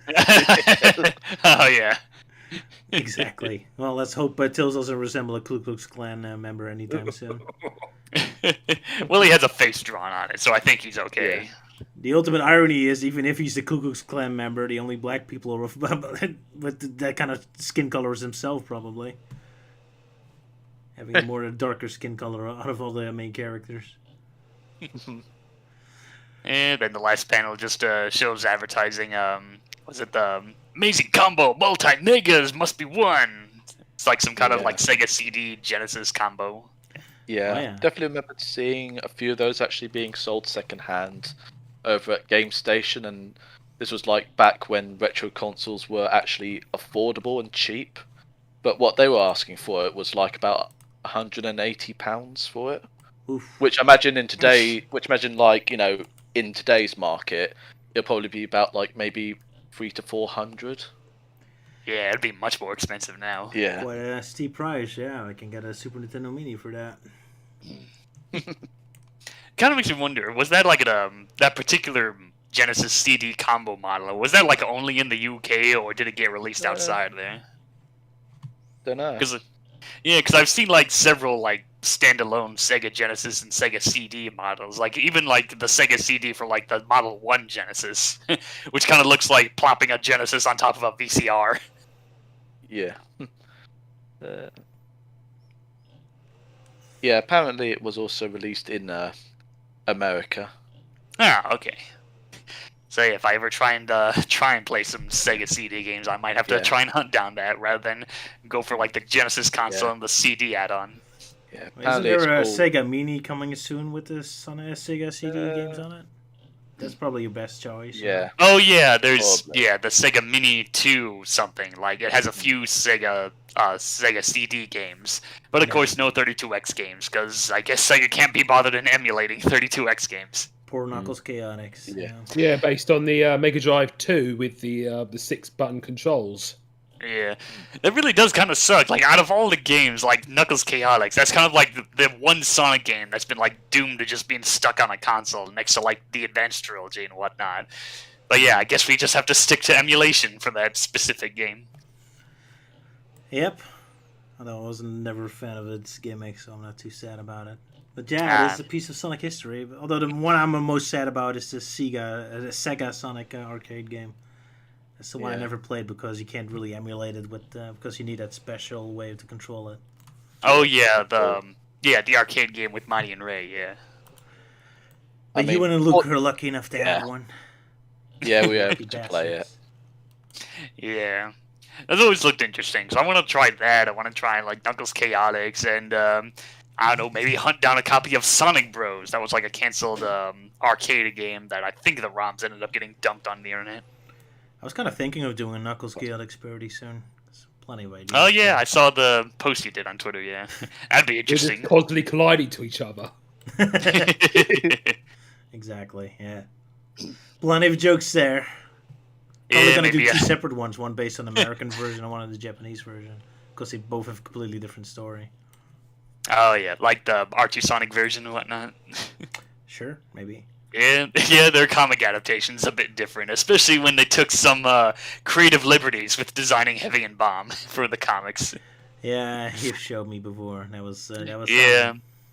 Yeah, that's how they looked like in most of the early issues. Like later they adapted the game designs, but yeah. But that's a story for another day, I guess. Well, gee, our stream has been very long, so I'm sure some of you are very tired at this moment. Yeah, it's surprisingly it was longer than I thought it'd be. Yeah, I had other topics to talk about, but that's probably a bad idea. So let's drop it. Yeah, we'll save. I guess we'll save our thoughts on Sonic Triple Trouble 16-bit for next time, or at least your thoughts on it. Yeah, absolutely.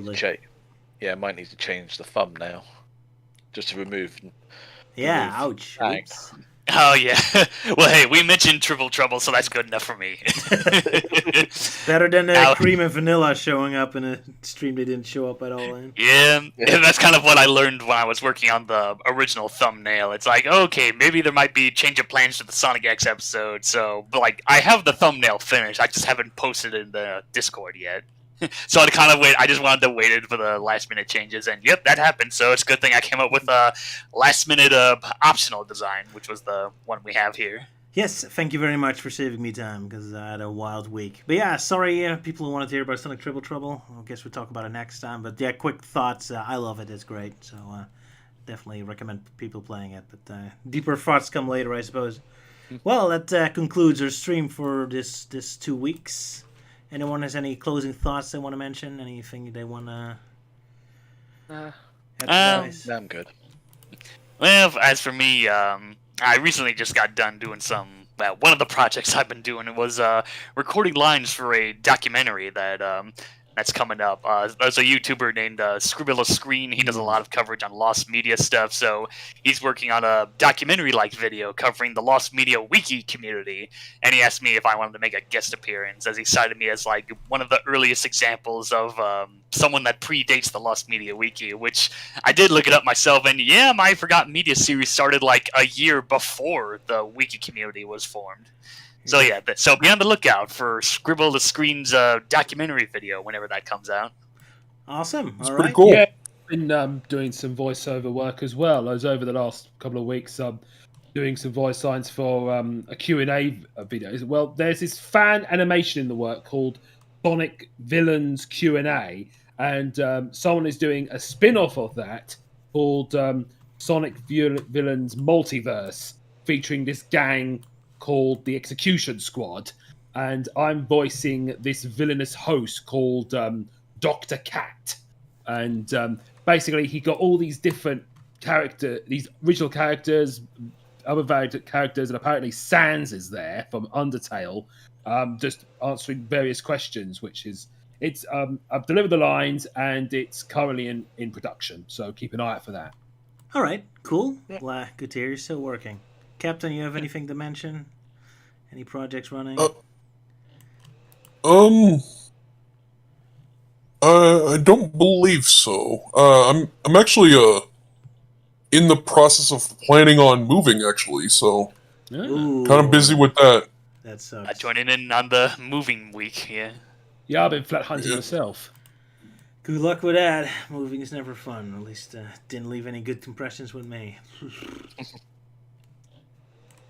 At least your especially American since homes are much bigger, so or the homes here in the Netherlands are so claustrophobic. It's a nightmare to drag in giant pieces of furniture in. Ugh. But yeah, it's still not fun. So yeah, best of luck with that, man. Yeah. Has to happen. All right, so that concludes our stream. It went on very long, so we're tired. Yeah. Thank you all for listening or for running away early on. Sorry for the Fang lovers who wanted to hear more about Fang. Maybe next time. Yeah. It's just a very British stream today with all the Fleetway Sonic talk. Yep. It was And Doctor British. Who. Yes, Doctor. Well, see you next time. Bye-bye. Goodbye.